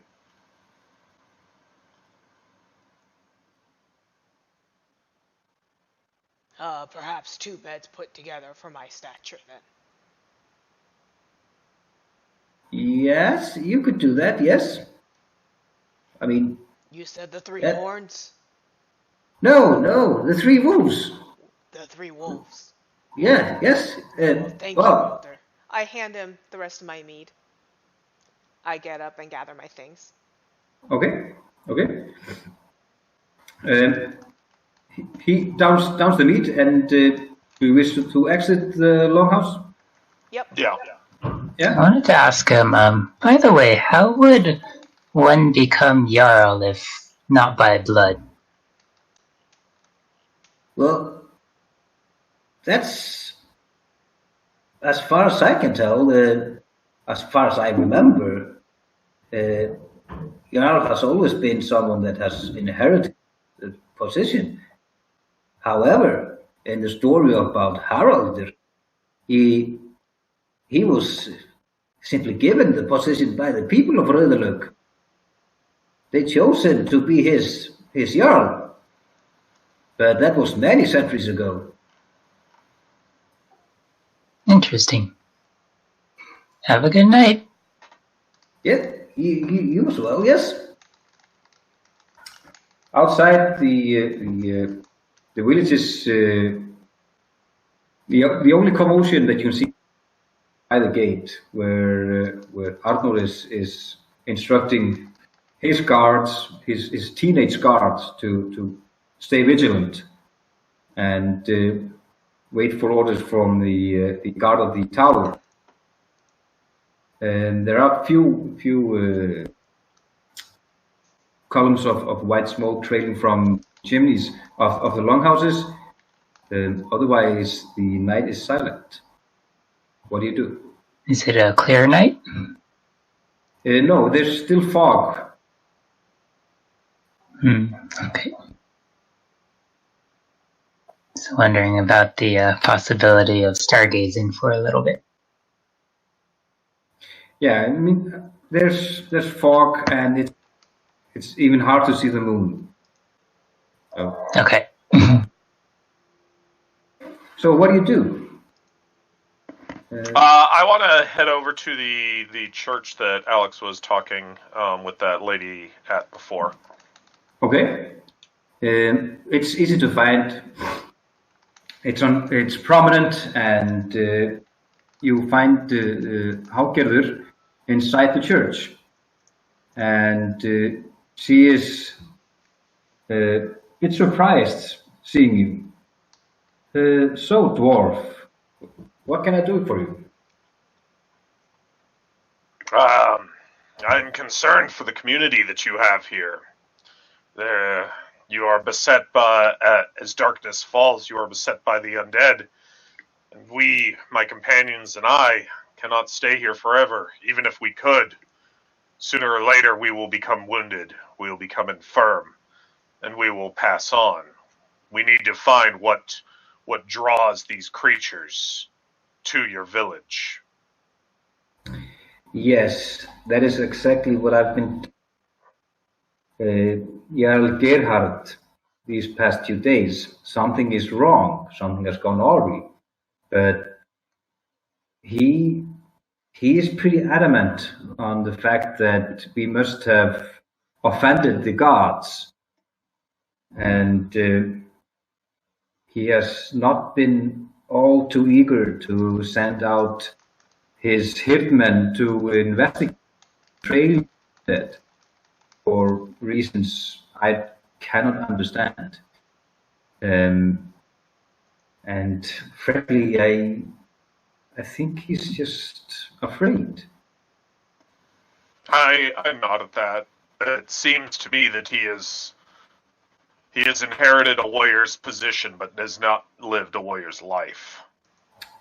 No, that's true. That's really true. But if you wish to stop this, I think the best course of action for you is to examine where these undead creatures are coming from. Yes, but we are also wondering where they are going, and by what we heard from the villagers, they seem to be coming here. to the church. Yeah, and the strange thing is that they come unarmed, and from what I've learned from Arno, they never strike first. And I don't know why I've gone and searched this church up and down, but I've found nothing that hasn't been here for years. Was there a sacrifice or a donation done before they came? No. Truth be told, the sacrifices that we made have been made, and I've been trying to work the wonders of Vindina here rather than appeasing the bloodthirst of the stormy gods. But I am hoping that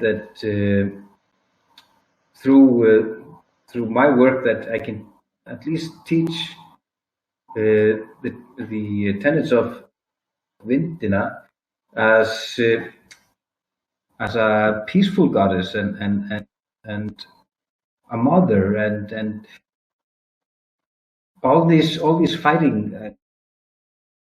It's too much of a man for me. But then again, what am I babbling about? No, we haven't made any strange sacrifice or anything that is out of what the gods have taught us. But I sincerely believe that the reason for this must be hidden in from where these monsters are coming from. I don't know why they are seeking, or are they seeking the church? Perhaps there's something not in the church that they are seeking, but somewhere around this place, somewhere in the village. But they haven't gone that far so that we can say for certain that they come here. What else is in the vicinity of the church in the village? Do you go outside and look around? Yeah. There's this longhouse. There are about 10 other longhouses, smaller, in the village. Between the church and the Earl's longhouse is the stormbarling that they use for sacrifices. There's a large stone not far from it with runes on it, and finally there's a memorial tree not far behind the longhouse. That the Earl longhouse. Just walk around for a little while. You mentioned memorial tree, so look at that and just see if there's anything that I have. Unlike my companion Bowden, I have no information on this kind of thing.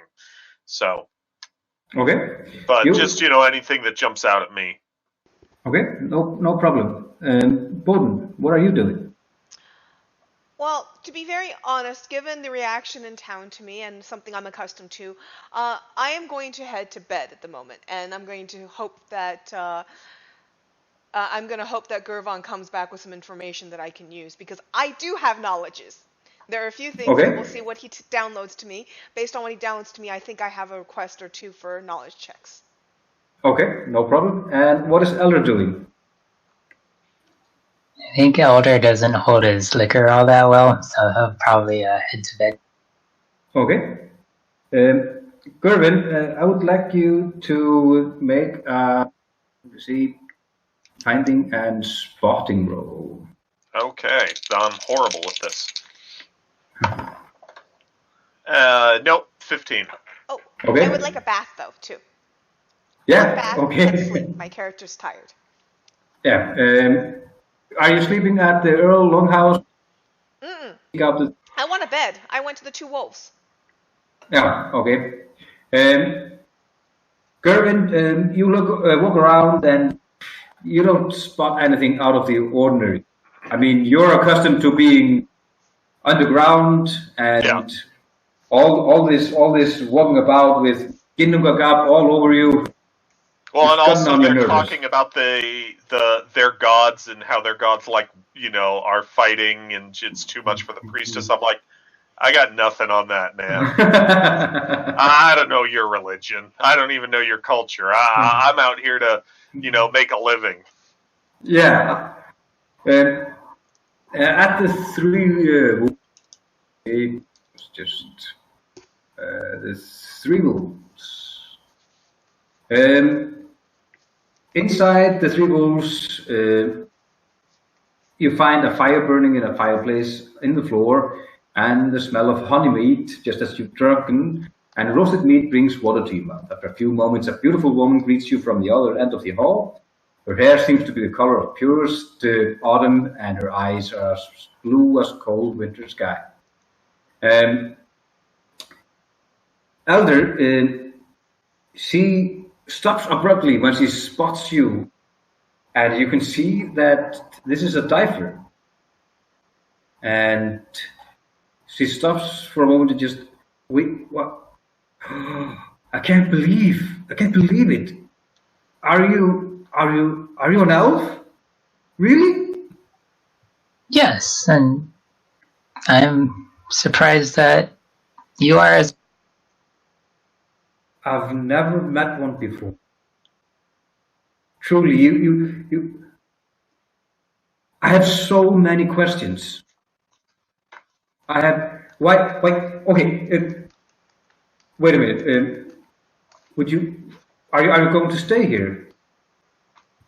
If you would have me. Yeah. Welcome. She looks at you, Bowden. You truly are a bit larger than I'm used to. I think we can manage something. I hope you don't mind sleeping on the floor if I get you something cozy to sleep on, comfortable. That's fine. I believe they suggested putting a couple beds together. 2 beds together, if that will work for you. Yeah, she turns around and shows you the hall. The hall is divided into small rooms, really small rooms, that just house or hold one bed, and the bed is not it's perhaps 5 feet long, and it reaches from wall to wall. So she just pulls out a couple of blankets and some furs and places on the floor. And just, if this is good enough, I will of course give you a discount on the rooming. It is good enough, thank you. It's cozy, it's comfortable. May I have a bath, please? Yes, we can arrange that. And in a few moments, she has arranged a bath for you. Okay. But do I have to stand in the bath? Yes, you do, and it's it's a lot. Stand and kneel. Yes, and you. This is why my hair and my beard never get fixed. The smell. You quickly discover that this is probably a barrel where she makes meat. Okay. So, however, she sits down. Yes. She sits down by Elder and she starts talking about what's it like being an elf and why does she feel so lost when she is looking at the stars and she just spends an hour speaking about being an elf, and you learn that she has lived there all her life and she has never known her parents, but she has always been interested in what it's like to be an elf. And see, you might find that she is more than willing to learn all about your travels, and she really is, as you feel, taken away by the fact that she is meeting an elf for the first time in her life.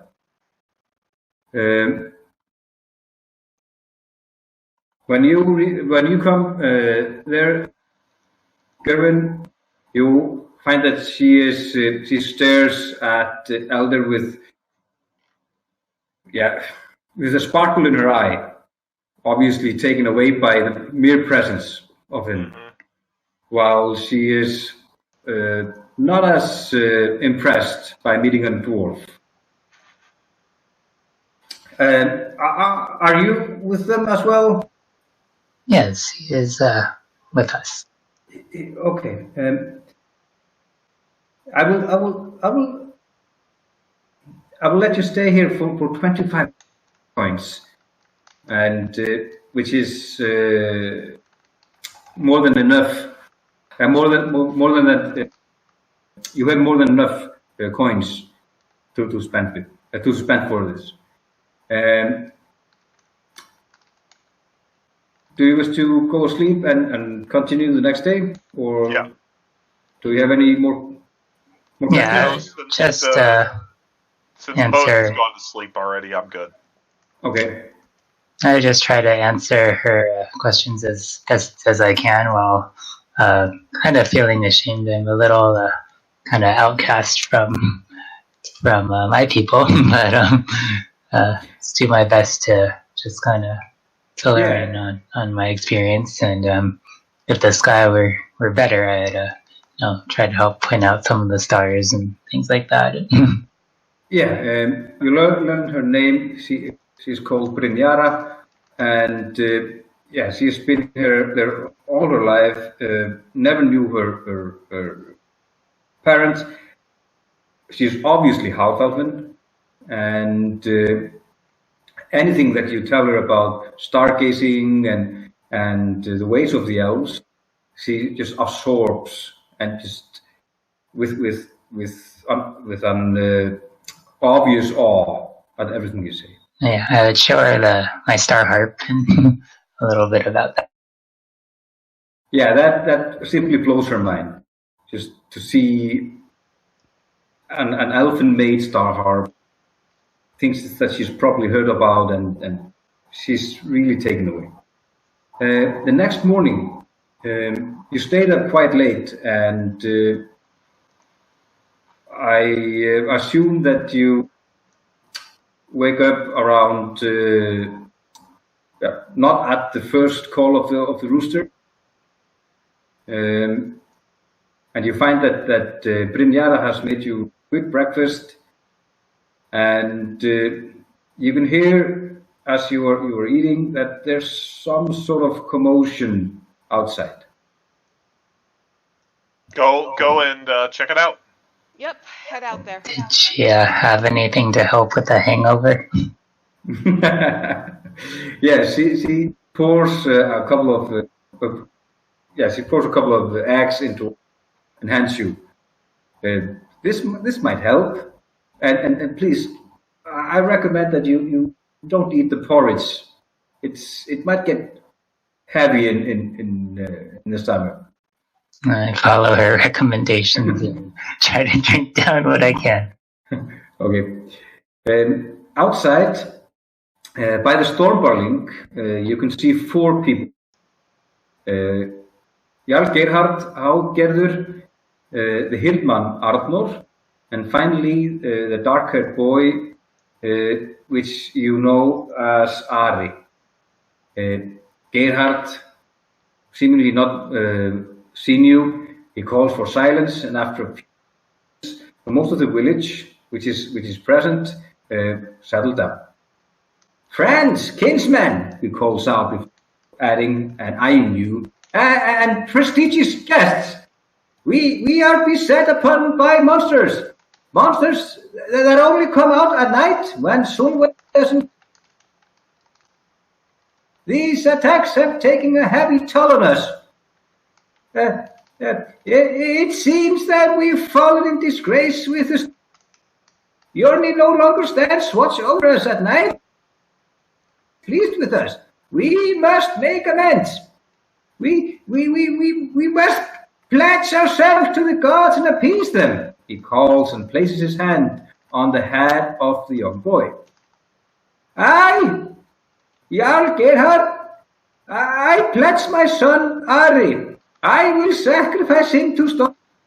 I shall spill the blood of my son to make the Stormers lift this curse.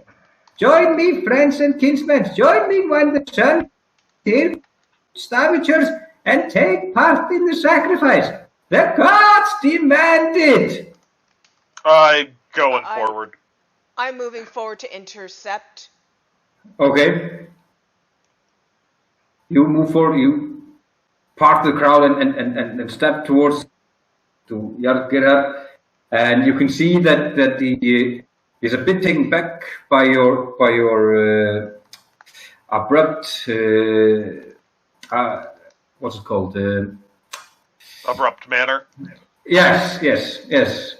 And you strike me as a fool, Gerhard, as an imbecile, Gerhard, but do not be a fool. This is your blood. There's nothing better, more important than your blood. Do not take these actions. But the gods demanded. The gods have demanded nothing.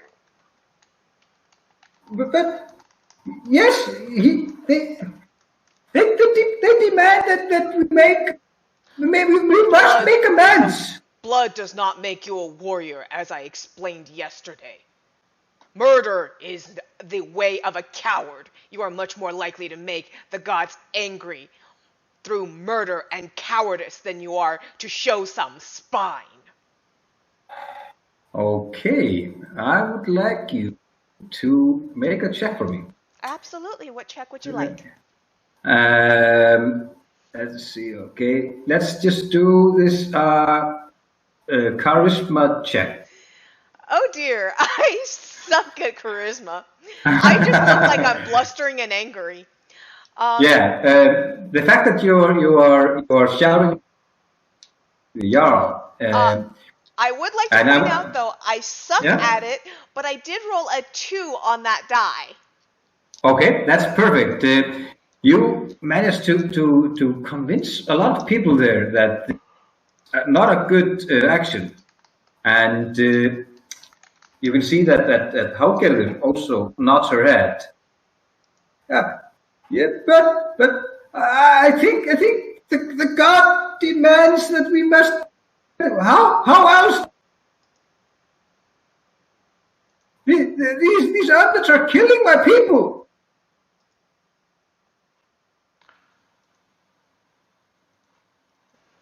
We, the three of us, are planning to investigate on what is going on here. Try to stop this plague of undead. You think you can stop them? Do you have any leads? What do you wish to do? As we told you last night, but perhaps you were too inebriated to remember this morning. Your guardsman was going to come with us as a tracker to find out where these creatures lair and find our solutions there. I had a horn or two last night. That's true. All right then, hero. I sent you forth, and you have until sundown. Show me that this is not the work of the gods, and you have saved Ari's life. If not, we must make amends with the gods. You take your actions and expect my reciprocation when I come back. I do? Oh, okay. If I find anything has happened to that child, expect the same to happen to you when I return. I'm a man of my word. I look at him and I say, and it will be much slower for you. He takes, and I crack my knuckles. He takes a few steps back and holds Ari in front of him. Yes, I can see that. Okay, until sundown. But no longer, because we need. I think we need to make a. Right? He looks around and most of the villagers just stand and stare at him. Or should I say glare at him. If you sacrifice your son, who would the next Jarl be? Would the people just select a new one? Well, I actually want to do some knowledge check on that. Yeah, okay. Just before Alex was saying, I was picking up a die. How could we get the three of us to help them elect a new leader in some way? Because, and I do have cultural knowledge. I have knowledge in lores and legends. Oh, but I don't have knowledge in law. But I don't know if this will count. I'll let you roll for cultural knowledge. Sure. So, I rolled a 9. I have 4 ranks. I have 7. So 9 would not beat a 7. No. You're not quite sure on what would be the right course of action. But you then recall that he introduced of his oldest boy, a girl, and the youngest boy, Ari. The oldest boy's name was Gisli, and the girl's name was Vindga. Okay. So. And Alex did ask the question. Yeah. So he would still have an heir. Yeah, he would still have an heir.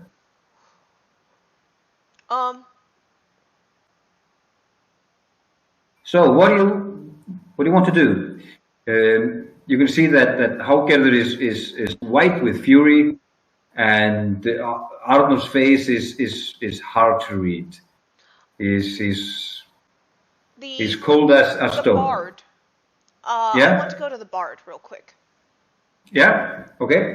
Stormgrim is not outside. He is inside the Earl's Hall. That's fine. I actually want to be away from the Earl right now. I'm going to ask the bard. Elder, yeah? How is it that the Jarl became Jarl here? And how would one replace him with someone more worthy of the title? Oh, Jarl Gerhard was not his father's oldest son. His brother died. He was a true fighter. He was a warrior, worthy of Stormy and being an earl.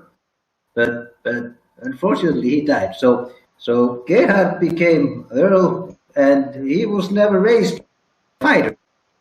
He was taught by the farmers of the. And to replace him, I mean, our way is that once the earl dies, the oldest son takes his role, or his oldest daughter. So if he was to replace him, he needs to die. Can we force him to abdicate his throne through a challenge of any sort? Yeah, I suppose you might. You might challenge him too.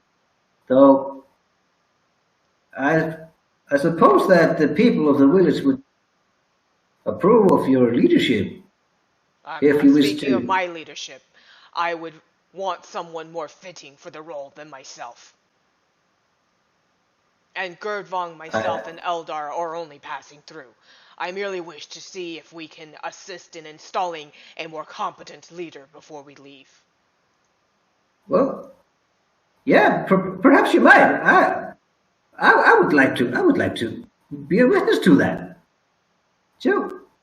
So it would be completely within the culture, within the ways of these people here, if we were to have one of us challenge him to install a new leader. Well, there is a precedent in Good. Rhapsody. Thank you, So Elder. yes. For that. And I offer him another thing of mead. Thank you. And I will leave. He is grateful for more meat. So Outside the people are slowly going back to, of course, discussing among themselves what has transpired. And you can see that Hágerður, she rushes into the church while Gerhard, he ushers his boy away, and Arnold comes to you, Gerwin and Elder, and he is really grim. This has turned into a really bad thing. We need to do something, and we need to do something fast. I really like your idea that we should go and find the source of this. So, what do you propose, dwarf? Where are we going? You're able What are we to going track. to do? You're able to follow their tracks. Well, we did follow their tracks for the first day.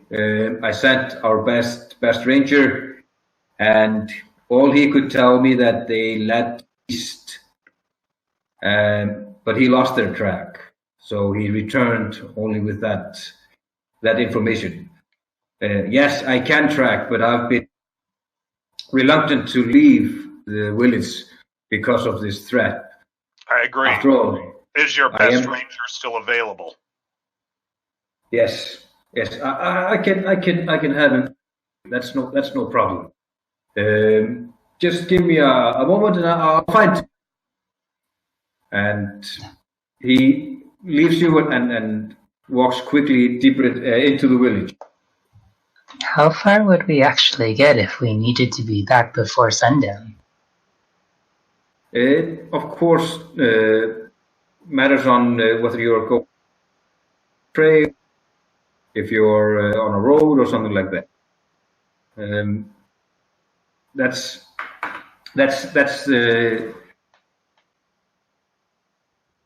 your movement in the forest is more or less just depends on the terrain. It isn't just okay. You just move X numbers of kilometers or miles per day. It depends on the terrain, and of course your knowledge of the terrain. that's why, first thing I asked yesterday was, do you guys have a tracker we could borrow? So when I regroup with you guys, before we leave town, we can have one of us challenge the current Jarl and install a new leader to ensure nothing stupid happens, if we wish. It is within the traditions of these lands. You are the only one that descends from these lands, Bowden. I will challenge him then. I cannot see to it that I cannot abide by the way that he rules here. Who knows how many others he has sacrificed and not told us about. Yeah, I think that I will issue him an official challenge. Okay. Unless Eldar, do you have any insight? I know not the customs of these people. Okay. Seems that sacrificing has happened. The cup is stained with blood by the church. Okay, Bowden, you walk up. Before Yeah? we challenge, I need to find out how I heal, because I did take 4 damage yesterday, and I just want to make sure that... Yeah, that's just... Or sorry, I took 3 fear damage yesterday. I had 3. Yeah, the fear damage. The fear damage is healed. Okay, cool. Yeah, it heals rather quickly. Okay. Yeah. Well, then I will go challenge him. Okay, you go and challenge the Jarl. And you stand before him and issue your challenge. Actually, before he does that, I have one question for him. You know the ways of this land. Is he going to be able to put someone as a stand-in for him for your challenge? From what So I what do you say? understood from the elder, no. I challenge him. Challenger to challengee. Often people can put in a champion for themselves. You know who you would be fighting then.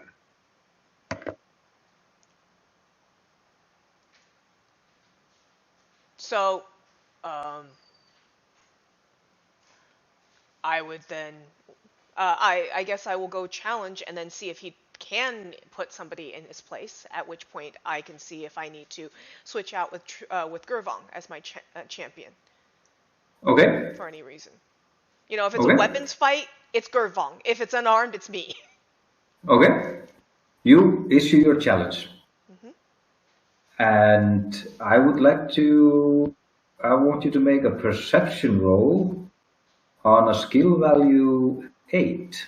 Okay. A situation I have value perception 8. of 1, so that gives me a bonus of 1. Okay.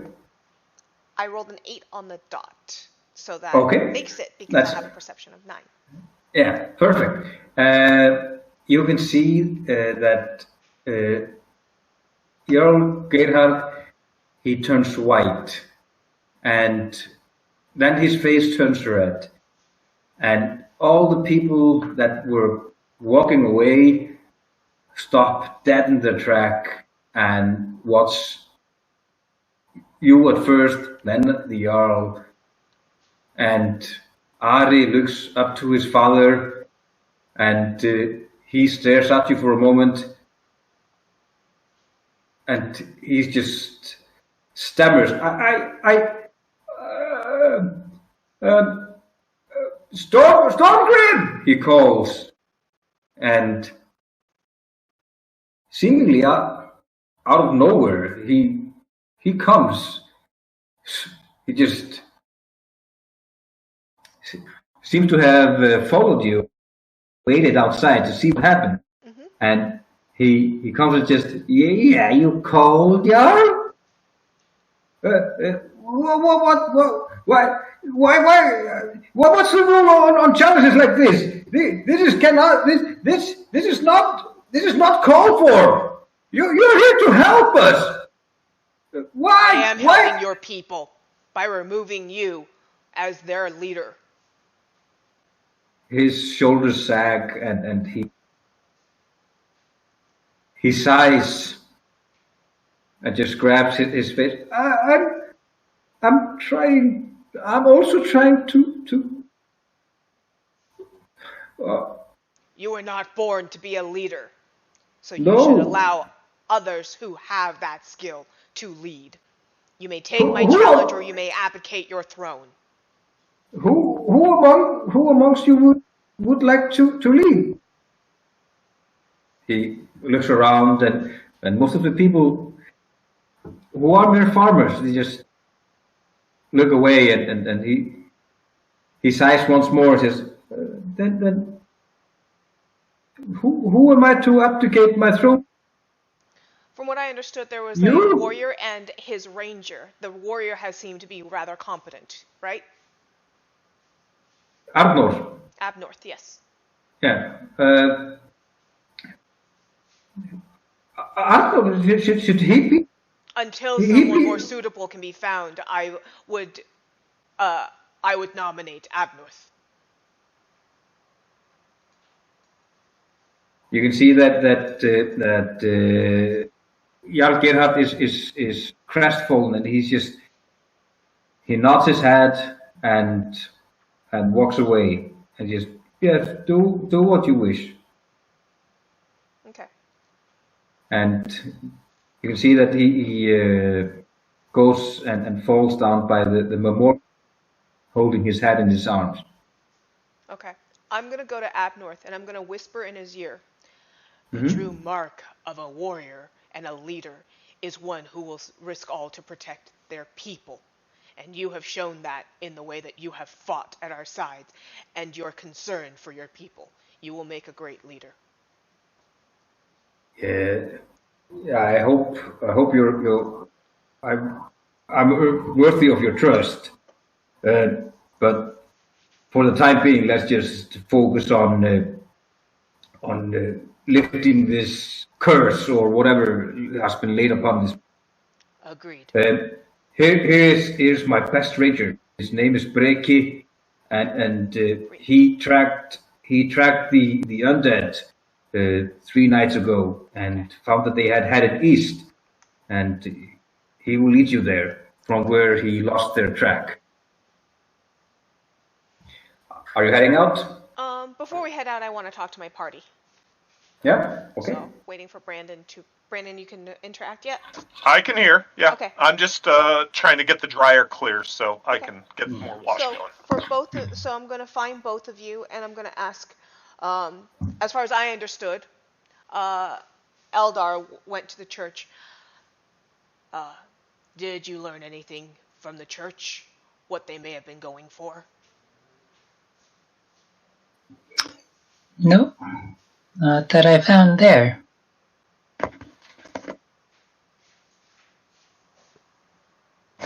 I went and visited the church after we left the Jarl's Hall last night.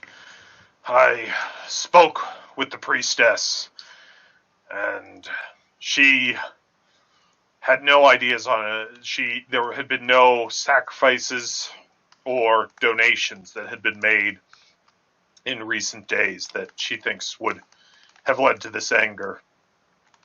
Believed that the solutions would be found outside.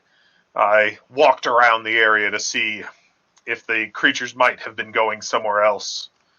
There's the memorial tree, and I point over to where the old Jarl is currently, and a few other buildings in the area. Nothing jumped out at me for what they might be going after, but I have no knowledge on this.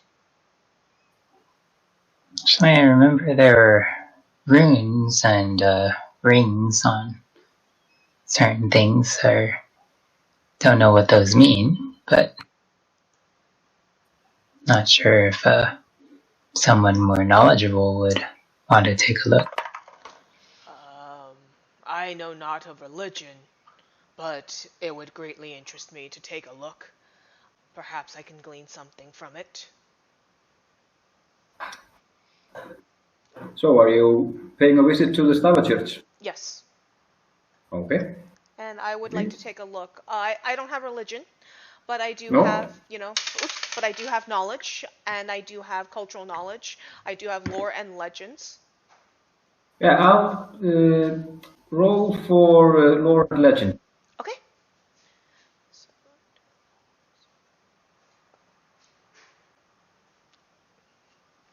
I really did roll a 5. I really did roll a 5 on the die here. Okay. Okay, perfect. I'm really blown away because I was like, we have to roll low. I'm gonna fail.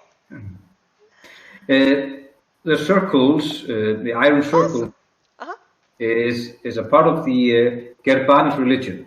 Okay. This is often a mark of office or something that the Storm Celts use in their practices. Okay. This is a mark of ceremony that the Storm Celts use in ceremonies and blessings and big hoodoo-doos. And there were ruins on, so there an altar or a memorial stone? Yeah, the altar is of course some sort of religious thing, and also a memorial stone. There are when you go look about the church, you find that there are columns that are decorated with seemingly scenes from the village history, also intertwined with stories of the Stormasters, the gods. And especially prominent is the story of Haraldur Wolfslayer.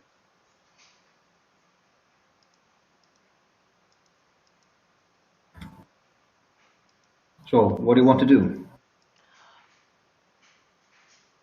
Trudvang, you said that the woman. I wasn't going with you guys. I'm going to go to the memorial tree, and I just want to talk to the old Jarl for a little bit. Okay, Because, I already looked around and didn't see anything.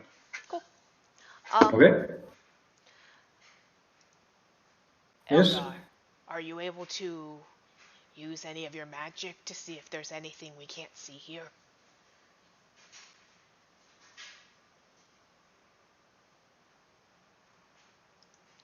And if they don't attack until they are attacked, maybe we should have let them get to what they were going for. Now, there's an idea.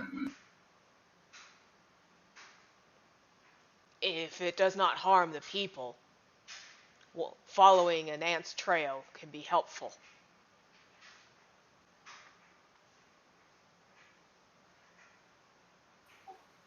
Should we see if we can go get one? Well, I don't think they're going to attack again until tonight, and we would have to convince them to let these creatures through the town and just have everyone hide away and leave us out.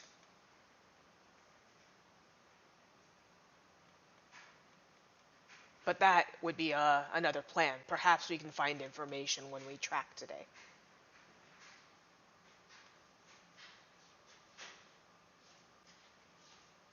After a moment, you see that Haugerður enters the Stavachurch again, and she seems furious and not really sure about what to do, and she just storms about and just what is he thinking? Who do you think? Who does he think he is? Obviously, she has not learned about your challenge. Who does what think he is? The Jarl. He's telling me what the gods are saying.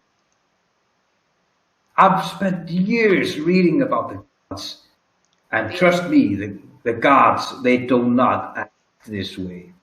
Jarl's name is what? Or the one that I just opposed?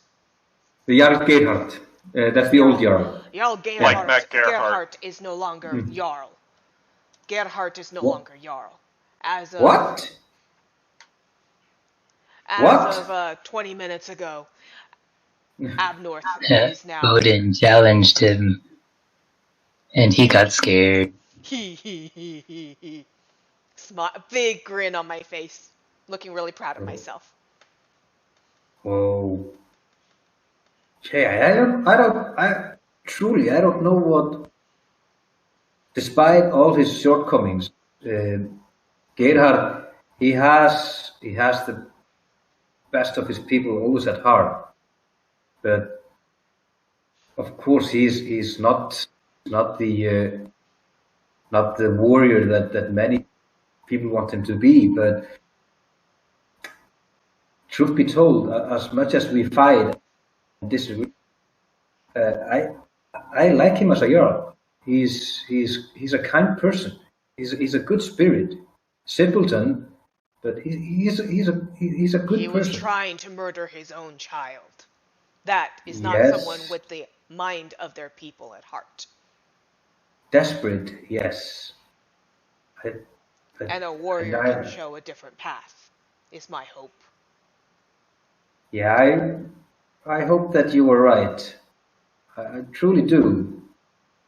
But I've 10 too many wounds to think that warriors always make the. But I hope that you are. I truly do. Arnold is a good man too. Though of course he is from the north and a bit more eager for fighting than I would hope for a leader to be. But he is a warrior, yes. Well, I also did say that he is to be a leader for the moment until one more suitable comes along to be found.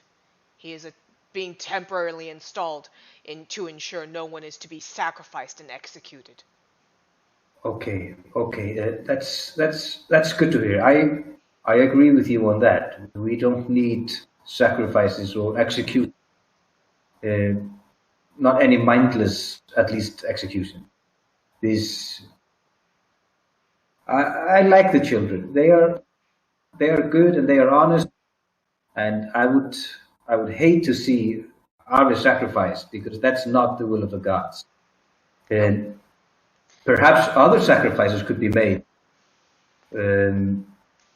But yeah, perhaps this is the best course of action for. Thank you, Bodin, Elder. Thank you. I think this at least solves the matter with Arve. Meanwhile, what sacrifices would your gods be pleased by? We could sacrifice some of the cattle. Of course, from time to time, human sacrifices are appeasable for the gods, but I don't think this is a problem that involves the gods. And I think that we need a more permanent solution than any amount of blood can be. Meanwhile, Gervin, you wish to speak to the Jarl as he sits and sobs by the tree. Mm-hmm. And he does not notice you coming. And you can just hear I was just... Do you introduce yourself, or? Yeah. I clear my throat, basically. Since he hasn't noticed me, I kind of come from the other side of the tree, clearing my throat to give him, a moment to compose himself and all. Yeah, he clears his throat and stands up, wipes his eyes, and what? Have you come to mock me? No, Gerhardt, I have not. I recognize that you have been faced with a tough place, with tough positions. In a situation I don't think that you really ever were equipped to deal with. To expect you to have performed admirably in these, and I just kind of look around situations, and it is the same as having asked your warriors to perform as well as Bodin and I did last night. They were not equipped to do such. Yeah, it's true. I never wanted this. I was never raised for this. My brother, he was supposed to become a jarl. My father, he never got over it when Geirmund. He was so sad, and all I learned was to be a farmer, and now I'm trying my best. I'm trying to help my people. What do you expect me to do? He comes a bit hysteric at this moment, and you can see that his lower lip is quivering, and he tries to compose himself and turns away and sighs once more and turns once again to you and says, perhaps it's this is the best course of action. Perhaps I'm not suited to be a jarl, and perhaps it's better that someone else takes over. I just want to be alone. I think that you need to spend some time thinking on what the best is for the future, whether it is you or not. I cannot stand by and listen to you offer sacrifice of your child. Perhaps it is the way of your religion, I know it not. It is not the way of mine. But Yeah. we were able to turn these creatures back last night. We are hoping to be able to find answers today. It is best not to take brash action at the moment. We should look towards the future.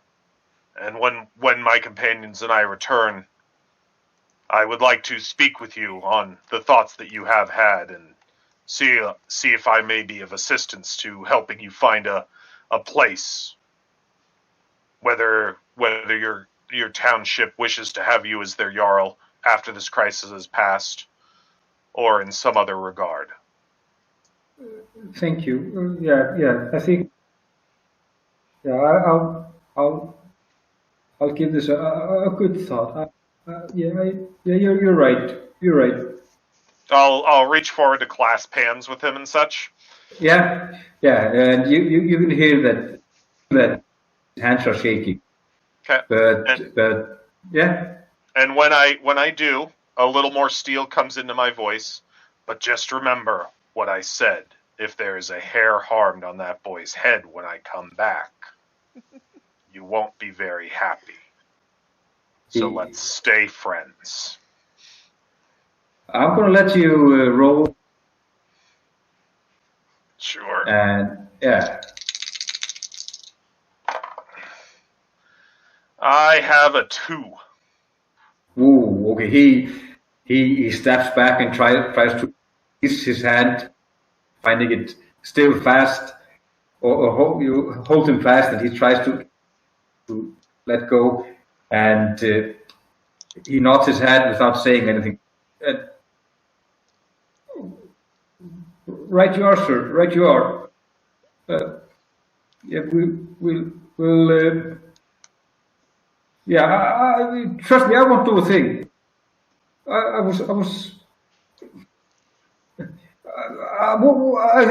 think what I did was wrong. But I was trying to save the people. I know. But let's find another way. Yes, please do. And at that point, I'll let his hand go. Yeah, and he's obviously relieved, and not eager to meet you eye to eye. He stares down at his feet and seems quite ashamed of himself. So, what do you want to do? I'm all good to leave town, leave the village if others are. Yep. Yep. When we Okay. meet up, I'm going to bring up to you that if the undead are never attacked until they are attacked, that if we don't find their tracks, if we don't resolve it through finding tracks, we might just want to see about hunkering everyone down tonight and seeing if we can let them get to what they want, and provided it's not a person, maybe we can figure out more information. That's what, just downloading you on our the little conversation Eldar and I had in character. Cool. I'm not going to mention what I went and did. No problem. Okay, you head out. It's a sunny day, and the bees are buzzing, and you can hear the birds chirping. And Breggy leads you east. And while you are walking eastwards, he tells you this is the field. And here you can see the field of the Jarl, and this is where we graze the sheep, and this is where I kissed my wife for the first time, and just tells you all the little things that people who have been living there for a long time know about a place like this. And in an hour or two, you come to the spot where he lost the trail, and he says they were leading east from here, and the strange part is that when they were near the village, there were many tracks, but here there were only one track. Okay, and he says the strange part is that there were many tracks, one track, and they disappeared here. And they were leading east, and the only thing that is eastwards is the barrow field, and we've never been there. It's not good for grazing sheep or and the ground is not good for making rye and things like that. Do you wish to continue, or should we head back? Do we feel that we could find our way back by ourselves? Yeah, I guess so, because this hasn't been an arduous track or a hard to follow. It's pretty straightforward. Aye. I'm just wondering on if we should let him leave or not. Alex, what kind of I'm gonna spells? take a look around for myself, at least. Yeah. What do you wish to do? Are you trying to spot a track or something like that? Yeah, see if there's anything that I can see that maybe he missed or something like that. Okay. Just roll for finding and spot. I rolled a 6. I believe my skill value is 7. Okay. You see there's faint trail leading on eastwards. However, you might need a tracker to make sure that you can follow the trail. You can see that the trail leads east, but it's hard to discern the trail without having a good tracker. I'll point this out to the tracker. It's like, the trail does seem to go east, isn't this part of it? Oh, you're right. It does go east, but the only thing east is a place that we call Barrowfield. There's nothing there. Are you sure you wish to go there? It's not a good place to. Is it dangerous? I can take you there. I don't No, think that these creatures came from a good place. Oh, that's right. Okay, just follow me. But let's be quick because I want to be back before the sun falls down. As do we all. And let's see, he keeps leading you east. And once the sun is at its highest place, you come to a place where the forest opens, the woods open, and a large clearing with many small hills. And what is even more stranger than these strange small hills is the fact that some of these hills seem to have an opening. So they look like cairns? Yes. Overgrown cairns? Exactly. So we've been traveling together a bit, it sounds like, since we're all friends. What kind of spells would I know you to cast, Alex? Polymorph other. Let's see, I have orientation, so I know which way is north. Can tree walk. I can have hearing, which can hear things far away. And I have a feline leap spell that can help me jump farther. And I can kind of manipulate elements, so like the earth wall that I did, it can purify water. So you're a good scout. Control fire. So you're a good scout. None of it seems to involve like detecting other magic or seeing things, really. But naturally, well, you can hear have some stuff, perception. You can move about. You can hear, you can sense, you can move. Okay. Yeah. Good to know. Mm-hmm.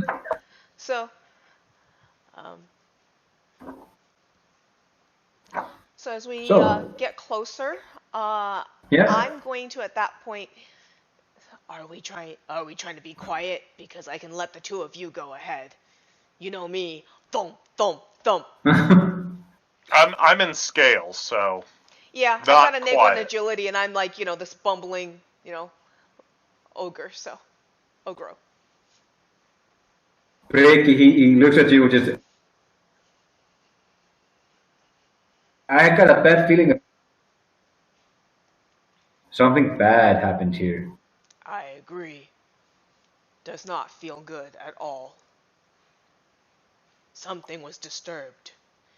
Do any of your villagers come out to this area? Not to my knowledge, no. I've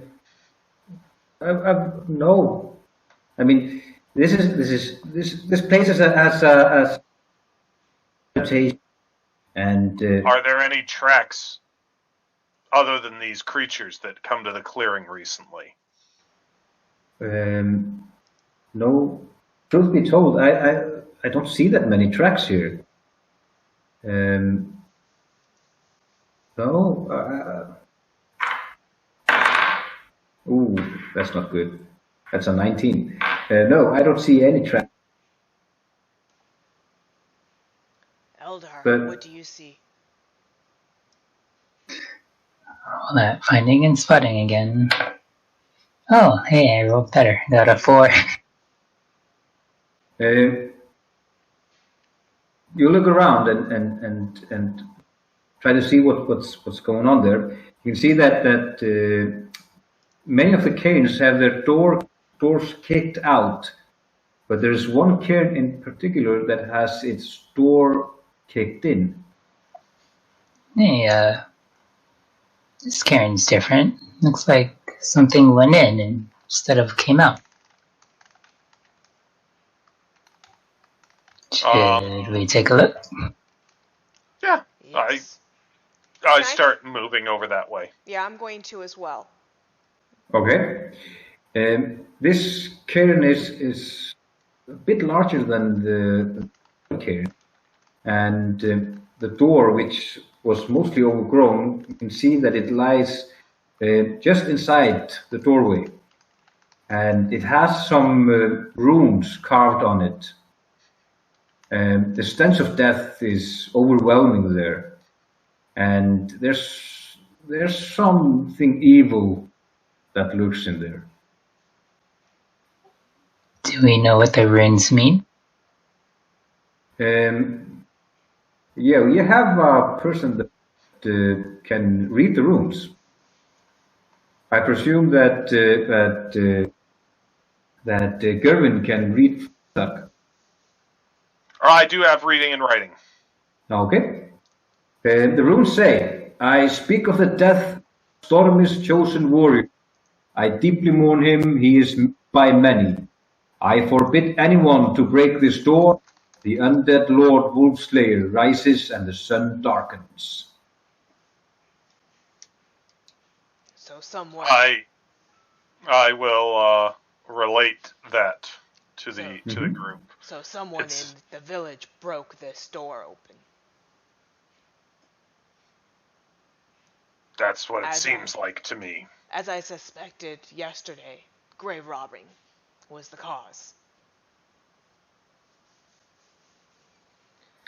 I'm going to actually peek inside and see if anything's been misplaced, if the coffin's been opened, if anything has been disturbed, as well as the door. You're going to enter. Okay. Make a situation roll with situation value 10. Constitution modifiers apply. Oh, awesome. Okay.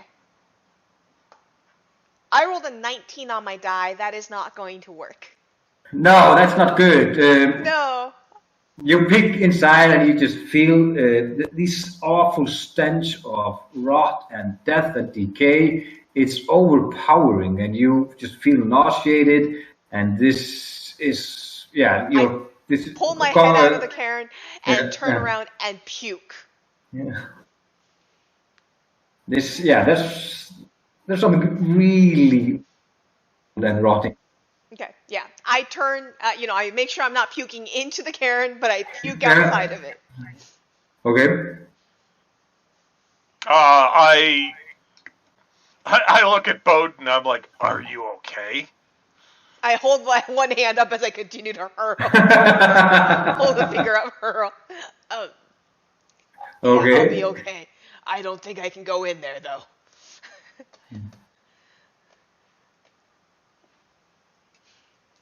I was gonna look in there before him, and so I kind of I have axe and shield out, and I kind of bang the shield against the doorway a little bit. I'm like, anybody home?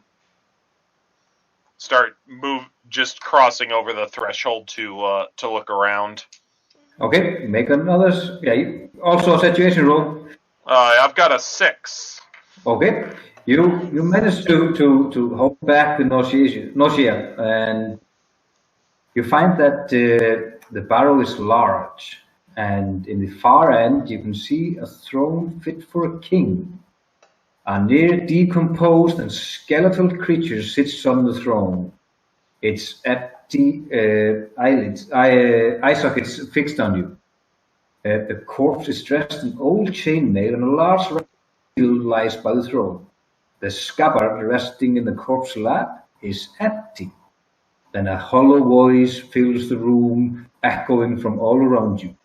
My sword.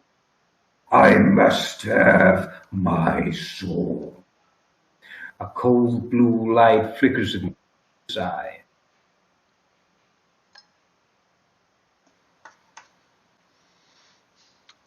Who has taken this from you? My sword. I must have my sword. Is the answer you get. And he's saying soul or sword? Sword. Sorry. S-W-O-R-D. Sword. Someone stole Yeah, your sword. sorry.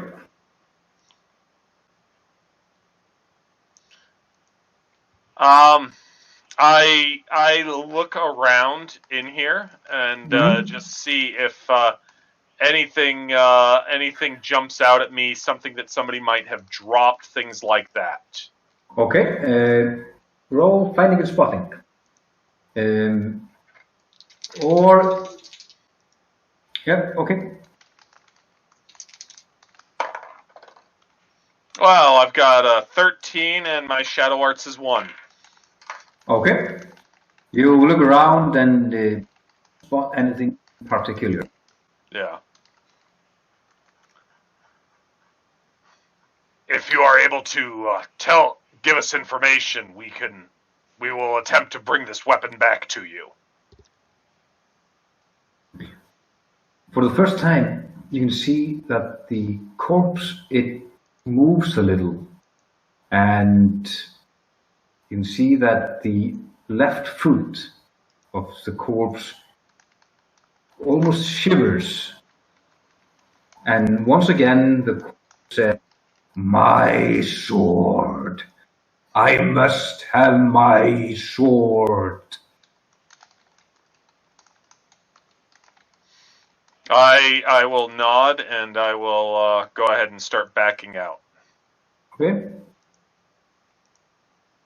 And once out, then what? I look at the 3 people that are with me. I'm like, and I say, he had his sword taken from him by whoever came to grave rob. He's asking for its return, though isn't telling me anything to help us. It seems that it would be in town, so perhaps we need to get everyone to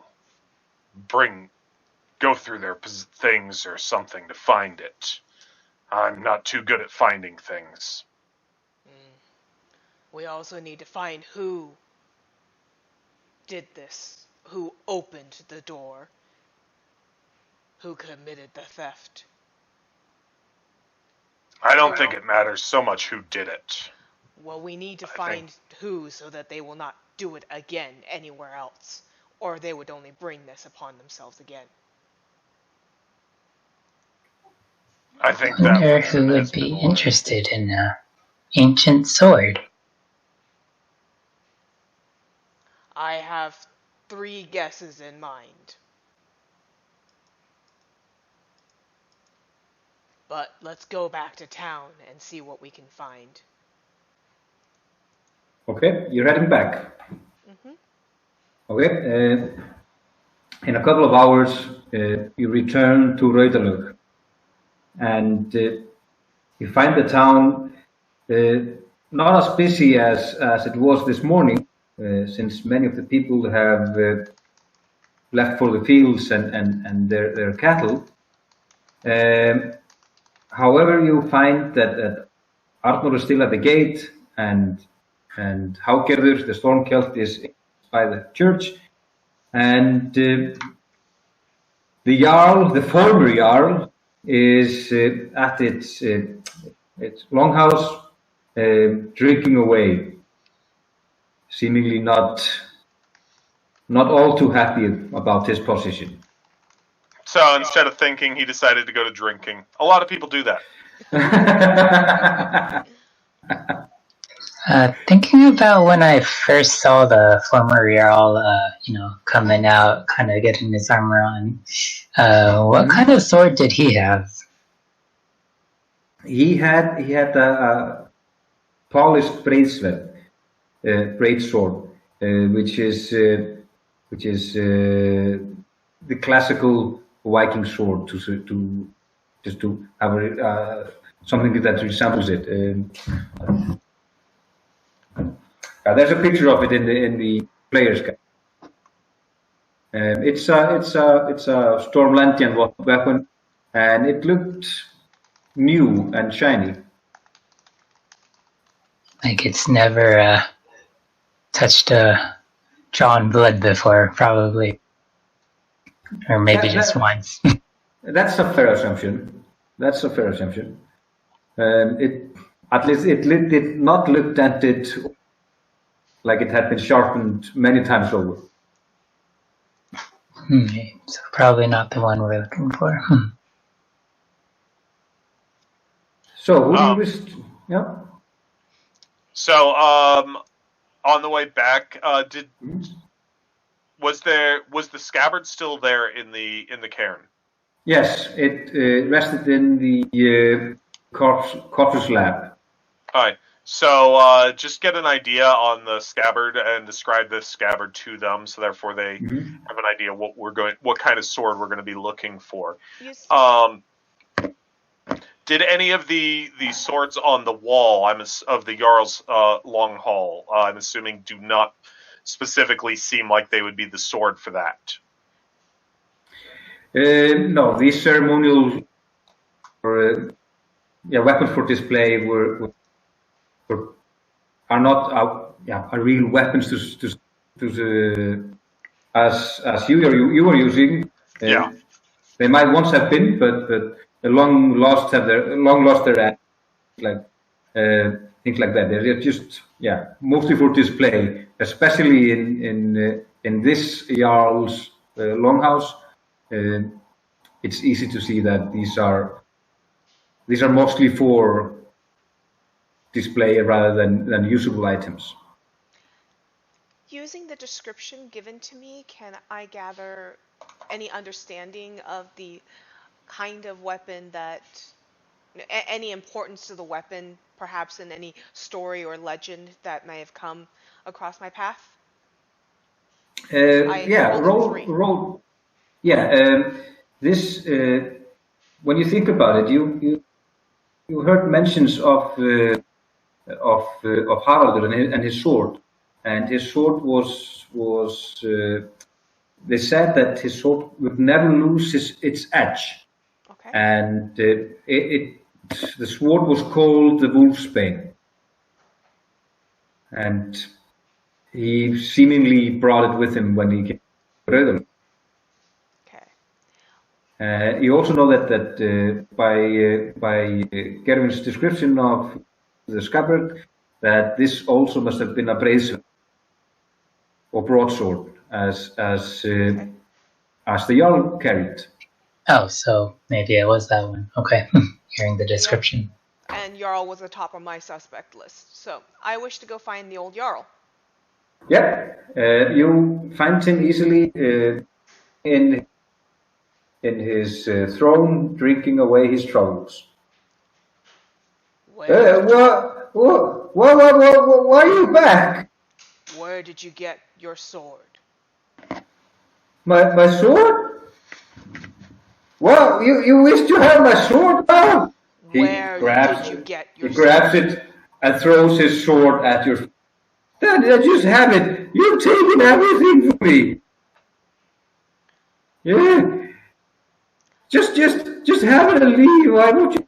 Does it look like it fits? It's a bracelet, but it's a weapon that has probably never been used. And so it doesn't have the shine? No, it doesn't. Okay. I do not want your sword. What? What? Then why are you bothering me?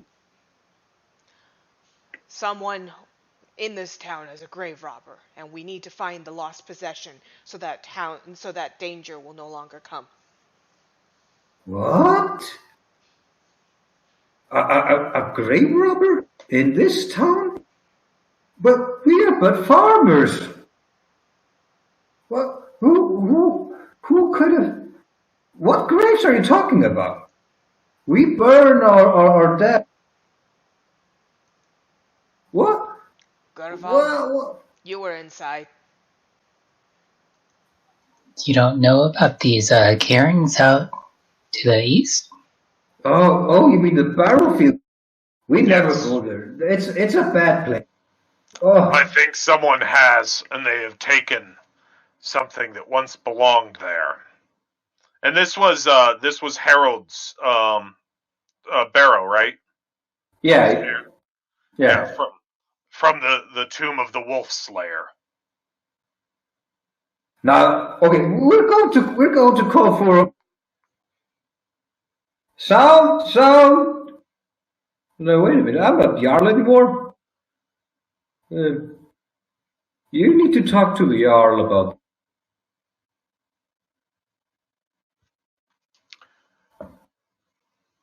Perhaps you need to find Arthur. So I have a question about last night when the poem was being recited. Was the kids were there? Were any of them very intent listeners on it? Like that they liked those stories, or they liked that fighting lifestyle. That I think, because I don't know if he has a kid that was kind of wanting to be a real warrior and such, and having this for a dad, I had the thought that they might be the ones that would have gone out and done something like this. I'm going to let you roll an intelligence check for this. Just as you are thinking about this, just refreshing your memory.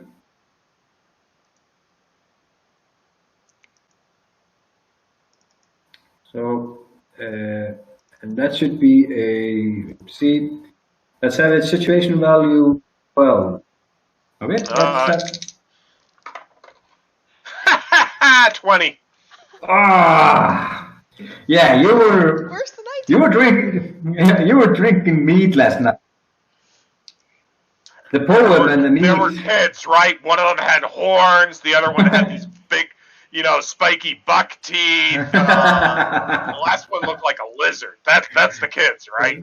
That's the kids. Yes, that was. I gotta tell you, Bowden, your people get around, as far as I can tell.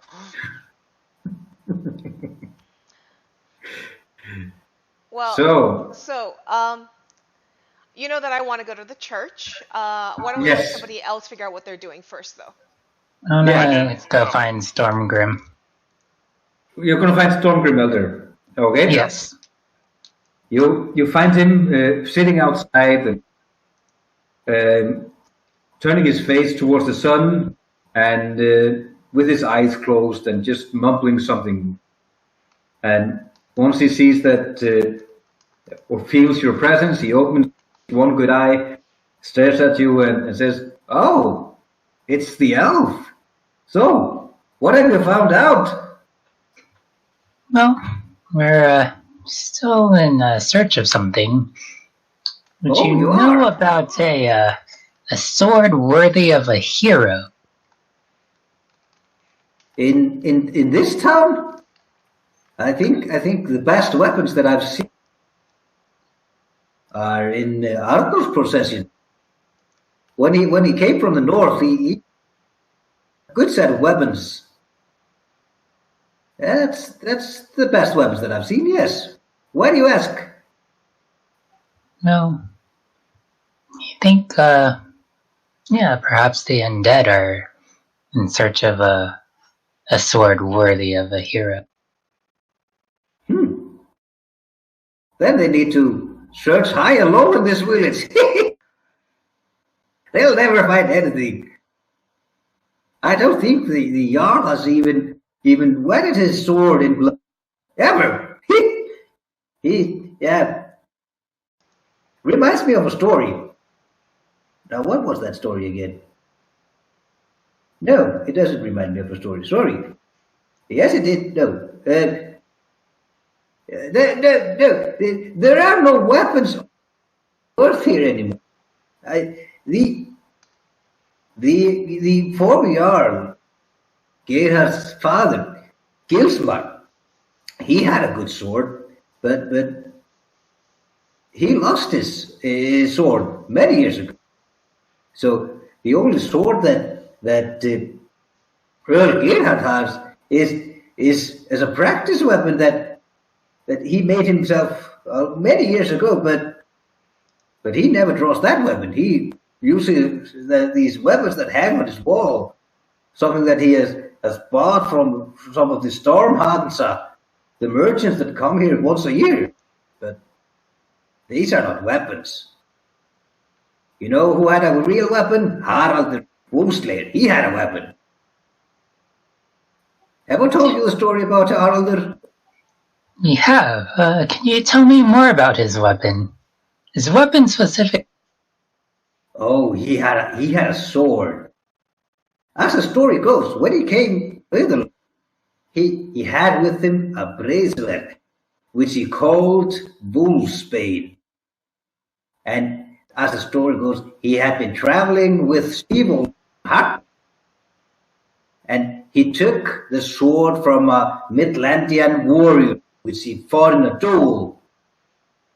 And they say that the sword was so good that it never lost its edge, and it had a blue shine to it. Really, really good weapon. However, he was buried with it, and as far as I know, no one has ever taken it. That doesn't seem to be the case. Someone has taken his weapon? Have you met Harald?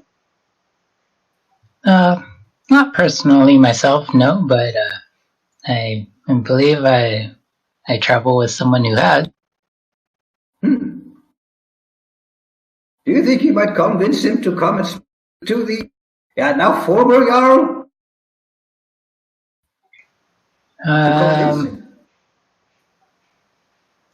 All he seemed to want to talk about, I believe, was getting his sword back. Oh, I'm sad to hear that, because I think Gerhard would need a good talking to. I believe some people have been talking to him, but not sure. It's quite along the same line. Oh, I see. Gerwin, what are you doing right now? So I wanted to head over to Stormgrim as well, so I'm probably there with Eldar. And when, it's an appropriate time for me to voice up, I'm going to be like, Elder, as we believe that someone from the village has taken the sword of the wolf slayer. Who listens to the stories that you tell intently? I noticed that the Jarl does not pay heed to your stories, but are there those that do? Well, yes. Well, it saddens me in a way to admit I have become, after years of fighting and running with sea wolves, I've become a bit of a nurse for these children in this town. They come to me and I tell them stories of heroes of past and teach them the lore of our people. But the grown-ups here, they don't care as much. They should, of course. They should, of course, care more for the past and to act like heroes. But they are busy and therefore they often leave their children with. But they are, yeah. I think they are. Listen, of course, everyone knows those stories. I mean, I remember when I told Gerhard these stories when he was young, but they're many years ago. Do you think that any of the children that listen to these stories might have gone out and to find the sword? Well, they might go into a cairn to take it. Well, the oldest boy of the Jarl, he a warrior, and he has been eager to find his. Well, he wants to have his first kill, but his father is adamant in staying home. I've tried to convince the Jarl to send them to make him become a man, but he refuses, and he says that he doesn't want to have his son away. He remembers what happened to his brother, but I don't think that Gisli would do anything like that.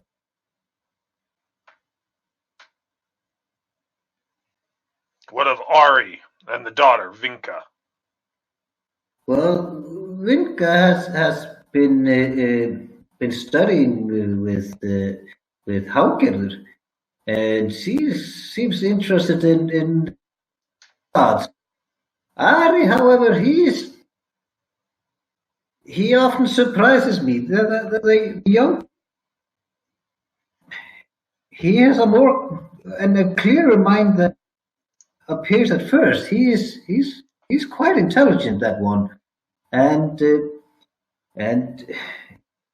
not easy to control at times. But why do you think? Why would the children go out and steal the sword? Because they wish to be adults. Because they want something that is denied them.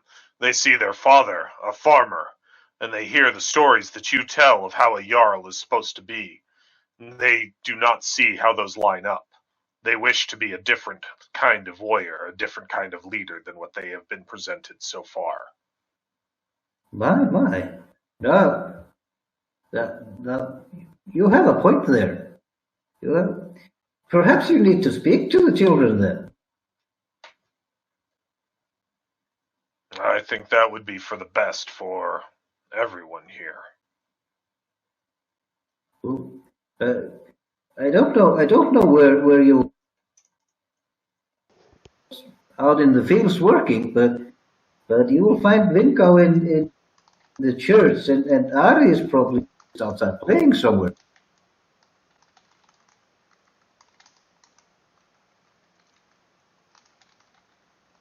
So what were you up to, Alice? I'm going to the church. Okay. You enter church and you find Haugerður there with Vinko, and they are talking as you enter, about the goddess Vindina. And once you block out the sun from the open, they quiet, and Haukeður turns towards you and asks. So Helga's talking with the daughter, right? Yes. Okay. So, what is that you want? Have you returned from your quest or your trek? We know what is causing a plague upon your lands. A cairn nearby has been disturbed. Roll a perception roll for me with the situation value 12. 12, okay. I got it. I made it by 4. I rolled a 9 and I made it by 4 because I got a 9 and I have a plus. Okay, you can hear that Vinka, who has her back turned to you, she gasps, but she tries as hard as she can not to let any of it show. Vinga, have you hidden something here in this church that you or others that went with you may have taken? The girl turns around and she is visibly shaken. I didn't take anything. I didn't take anything. It was. It what? It wasn't me. And who went with you?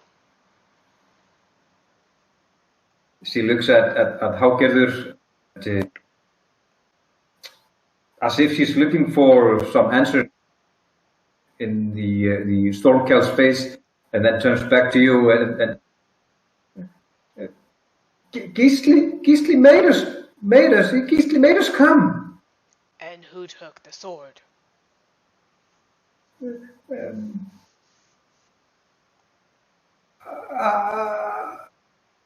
Ari did. Ari.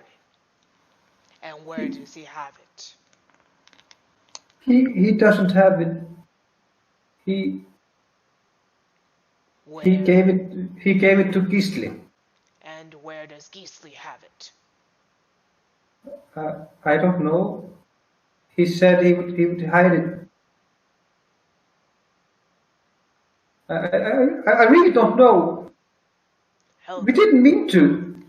Helga, can you please bring these children to the church? My friends and I need to speak with all of them.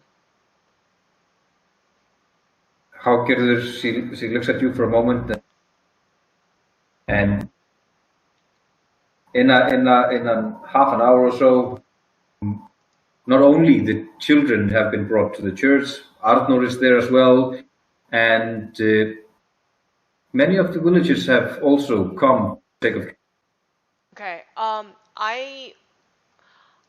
going to go get my companions, and I'm going to say, the people responsible are being brought to the church. When I see that other people within the town are gaining an interest in coming, I'm actually going to try and dissuade them, because I think the children are in enough trouble as it is. Children and the parents, that's one thing, but I'm going to try and basically tell the others not to come. The other, your companions, or sorry, no. The other villagers that are taking an interest. Yeah, okay. I'm trying to, I was trying to actively keep this small. All I wanted was the children to be brought here, because whatever consequences would be dealt with, but I don't want them to have the entire town here right now. Yeah, of course, when Haukeður goes out and searches for both Ari and Gisli, it causes a commotion in the town. I totally get that, but when they come back to the church, I usher them in, and I'll just stand at the door, and anybody else, I'll just shake my head down at them and close the door on them. Okay, you have the people waiting outside. That's fine. Waiting outside is one thing, but I don't want the whole town in here while we're getting a confession out of the kids. Okay. So I'll They take are the standing door guard. They are standing in the church. Their faces are red, and they probably know why they have been summoned. Okay. So And once you have made sure that the villagers are not entering the church, then what do you do? I've informed my companions that Gisling has the sword, and at that point, I'm just going to be watching. I'm going to be keeping guard at the door, I guess, because I don't want people coming in. So I'll let them talk. Okay. So you have Gisli, Ari standing by the altar. Haugerður, the Stormcelt, is there as well, and Arnor.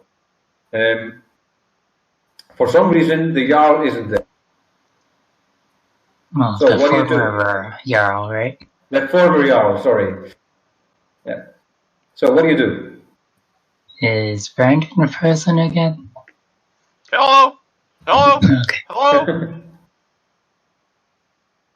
Is that a no or a yes? That's a no now. It's a Okay, yes. awesome. You're not frozen, Brandon. So what do you do? You have the kids lined up there. Am I the one talking to them since Alice is standing at the door? Yep. One of you two talk to him. Talk to them. Alex, I think it's you want on to you. take it? Fine.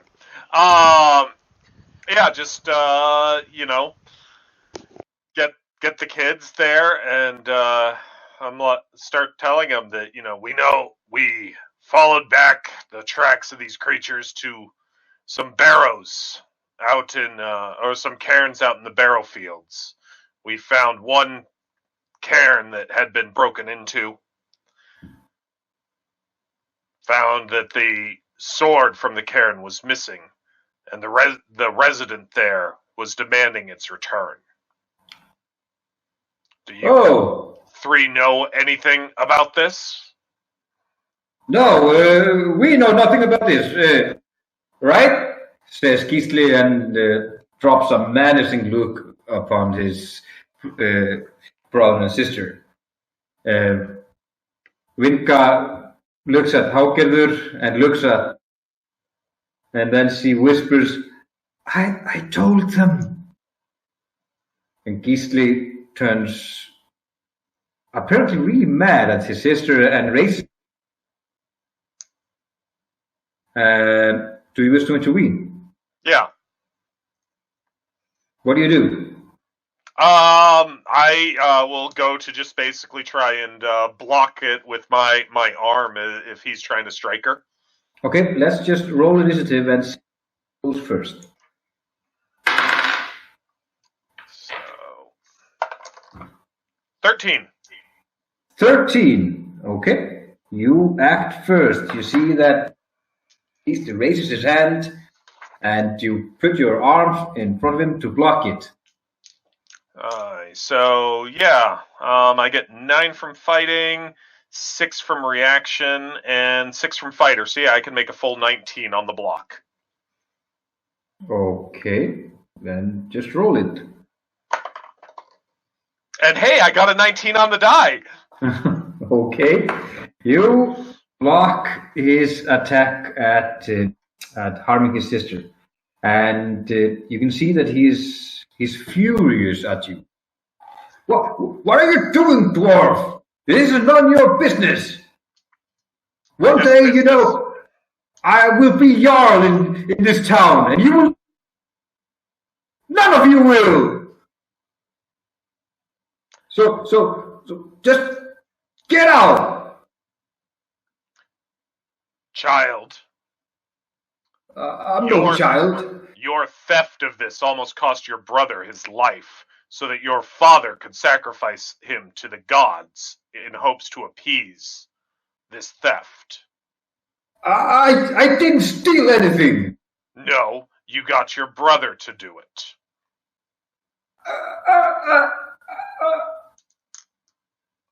He turns once again to Windgau and you told him everything! What is wrong with you? And he's... Philippe, you're the one that has something wrong with. No, I just wanted to be a hero. I wanted to be a warrior. I wanted to sail the seas. I was gonna get me that sword. And why didn't you go in? Why didn't you go into the barrow? When you ask this question, Ari steps forward and he looks at you and in a really calm voice answers, he couldn't. He was too afraid. And therefore he dared me to go in there. And I got the sword. It was I who took it. I know. And I can show you where it is. Because I saw where Gisli buried it.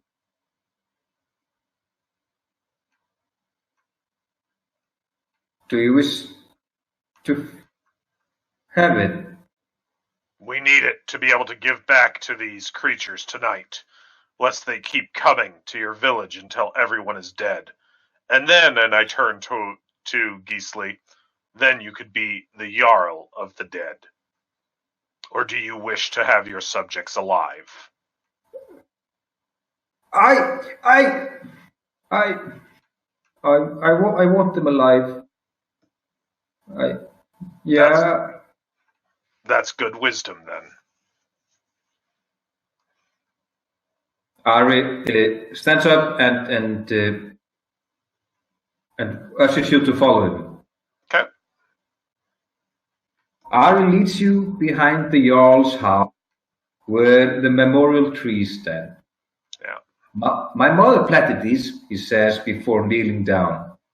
By the roots of one of the trees is a cleverly hidden hole. In it you see the hilts of an old sword, judging by the design. The blade, however, is not as rusty as it should be, though the leather bindings on the handle. He grabs the sword and hands it over to you. This is the sword. Am I still guarding the door at this point, or would I be going with them? Going with us. Cool. Yeah, and you're probably just keeping. Yep, I'm keeping everybody else, far away at bay. Yeah. If they start coming, I point at the other way, and I'm big and intimidating, so. Yeah, they especially after you challenge, they don't mess with you. Yeah. Yep. They do what you tell them to do. And once Ara has handed Gerwin, he seems almost happy about it, as if he's relieved. However, Gisli and Windgau, they stare at the feet. So, what you will do now? Ari asks. We will return it to them. I don't assume that there's enough time for us to get back to the cairn tonight, though. No, it isn't. Yeah. And the sun is setting, and Arnór, who has been watching this, he simply nods his head to you and says, "Yes, I think we should prepare for the night. The undeads are probably coming again." I will wait on the other side of the gate for them to come. What? You will? Well, are you crazy? No. Alone? No, he will Depends not be on alone. who will go with me. I will be on the other side as well. Me too. If there are any heroes that wish to return what was taken from their ancestors. Neither Gisli nor Windgau say anything, but Ari, the 8-year-old, steps forth and says, "Yes, I will go with you. Good. This burden is heavy for me to bear, and I give him the sword. Would you carry it for us? Yes, I will. At that moment,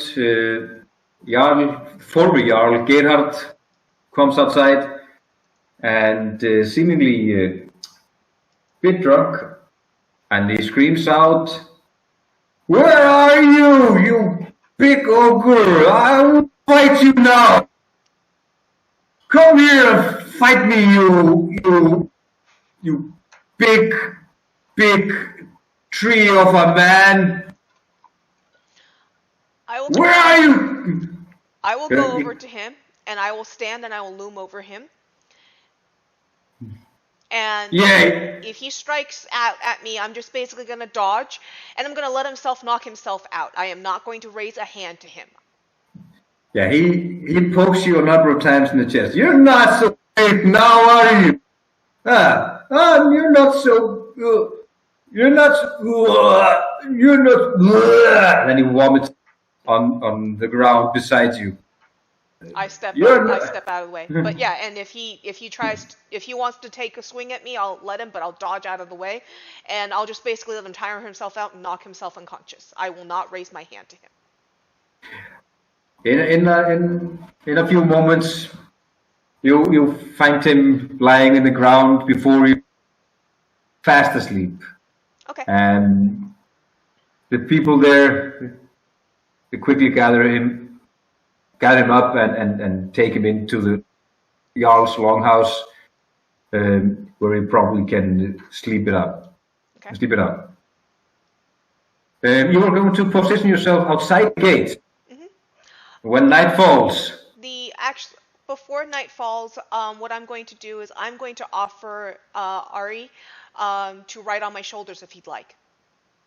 Ooh, yes, please. So he's carrying the sword and he's on my shoulders.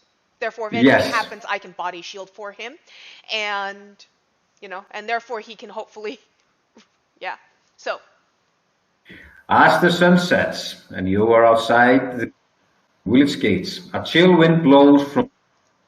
The smell of decay and rot fills the air as a fog starts creeping from the woods. And once again you hear the rattle of bone, weapons being dragged along the ground. Suddenly a shrill scream pierces the night. And all you can hear are the words, "My sword, my sword." When Ari starts to shake on top of me, I'm going to just basically run my hands, my very calloused hands, gently over his leg just to calm him, over his knee and leg just to calm him. I'm not certain he would shake. To your surprise, he doesn't seem to be shaking. Okay, cool. No. Good. He seems to be more interested in the things that are happening. Okay, cool. That's good. The fog rises from the ground, and you can see almost as if 4 skeletons materialize on the road before you, and they start to shuffle in your direction. What do? Stand my ground with the boy. And you can hear the words, "My sword, my sword." And I will tell Ari to, get ready to give them the sword. And when Ari has it positioned and all, I will take a step forward with him on my shoulders. Yeah, I'm walking with them basically as honor guard. Okay, and he holds his swords out. Yep. And you reach the skeletons, and they stop before you. And Ari, who is standing 8 feet above the ground on your shoulder, he bends over and looks down. What should I do? Should I just drop the sword? I take him off my shoulders and I slowly lower him to the ground. And I'm making sure that, he's protected if anything happens. Offer them the sword. he holds out his arms and walks towards the first skeletal warrior, who grabs the sword, takes it, and they seem to float back into the fog. Okay. And as if by some magic, you feel wind blow in your hair from the west, and you can hear as if a loud sigh echoing from the east, and you can see stars appear in the sky and the moon, and you get the feeling that this perhaps might not be a problem any longer, that the curse of the undead has been lifted. I like seeing the stars. Ari turns to you and smiles and says, "Now that was fun. We should do this more often. Are you going to stay here?" And he seems to be addressing you in particular, Bodin. I will be traveling with my friends, but you should not be going and robbing any more graves. It is not good. There are better ways to learn to be a proper warrior. Well, it's mostly Gisli that wants to be a warrior. I just want to see the world. I think there are ways to travel the world and do good. Do help places as we have come and helped your home. You can go and help others when you grow up. I want to be like you. And he grabs your grabs your hand and starts walking towards the gates. Okay. I will walk back with him. And so we fade out. Awesome. So, yeah. That was a blast. I had lots of fun. Thank you very much. Before we go into reactions recap, I just want to plug that Thorsteinn Mar has written this module. It's called Rune Memories, I believe. Runes of Memory. Runes of Memories. I apologize. Runes of Memories. I will put a mention of that into the description so people can look it up. It's going to come out after the release of the fulfillment of the Kickstarter, though. But this is only part of the entire adventure path. So if you enjoyed watching this and want to learn more about the story, definitely keep an eye out for that. And yeah, so do people want to do a quick reaction before we close out? Sure, of course, always. Sure. Okay, Brandon, why don't you start? No, I always start. Okay, fine. Alex, why don't you start? Yeah, I thought the game was really fun. I think, one of the draws of the game is the cultural influence that it has, and I really appreciate that being brought to the table. Just through the world. Obviously, Thorsteinn, you're kind of a perfect GM for us to bring that, cultural representation to the table, whereas, none of us would have been able to have that aspect of that otherwise. So, I thoroughly enjoyed that part of the experience. System-wise, again, we talked about it. It might have been offline, but it seems like a lot when you're reading it, but it really played very smoothly and is very easy to go through. So, so it's a really fun system, good system there too. Yeah. I definitely had fun. I enjoyed the lore and mythology of it. It's a lore mythology that a lot of Western cultures like, but don't get too involved with a lot of times. I definitely was very impressed with the system because when you're building the character, you really don't see how this engine plays. You get the idea, well, this is how it's supposed to roll and such like that. But when you're actually playing it, it's much simpler than the way that it reads or the way that it presents. It's much quicker and much cleaner. And I'm very happy with it. I look forward to playing more of it. Mm-hmm. Yeah, I agree with the sentiments that the others have voiced here. That doing those pre-designed attack routines and that you're making minor modifications to them as you're going But on my sheet, I broke up my 41 points as a 14, 14, 13, and then an 11 with a triple 10 after it, depending on what I might want to accomplish. And I have to pay for my movement, so that I have to hack off some points, or I got feared, and so that I had to hack off some points. But just having those as a baseline that you might want to go with. But it gives you this really good feel that if you really need somebody that you need to hit this round, well, let me just sink that into one attack and then have, a really bad attack to follow that up, versus this one that, I've got really good chances, or you can start swinging wildly. And it lets you feel a bit different as the fight goes. Also, it didn't really come up on the paying attention to defenses, but also that aspect of it is that are you blocking, parrying, taking an active part of defense, or just saying, they're going to hit me and I've got armor and I've got some hit points, which will all go away very quickly because if you parry, block, and such, your gear takes damage. And so it provides a realistic approach on those kind of things. I had a great time. I wish I could have seen Alex do a little more magic, but I thought it was a lot of fun. Thanks so much for coming out. Yeah, thank you guys very much. Thank you, Thorsteinn, for GMing for us, and thank you to Riotminds. Thank you. And Thorsteinn, do you have anything you'd like to add before we close?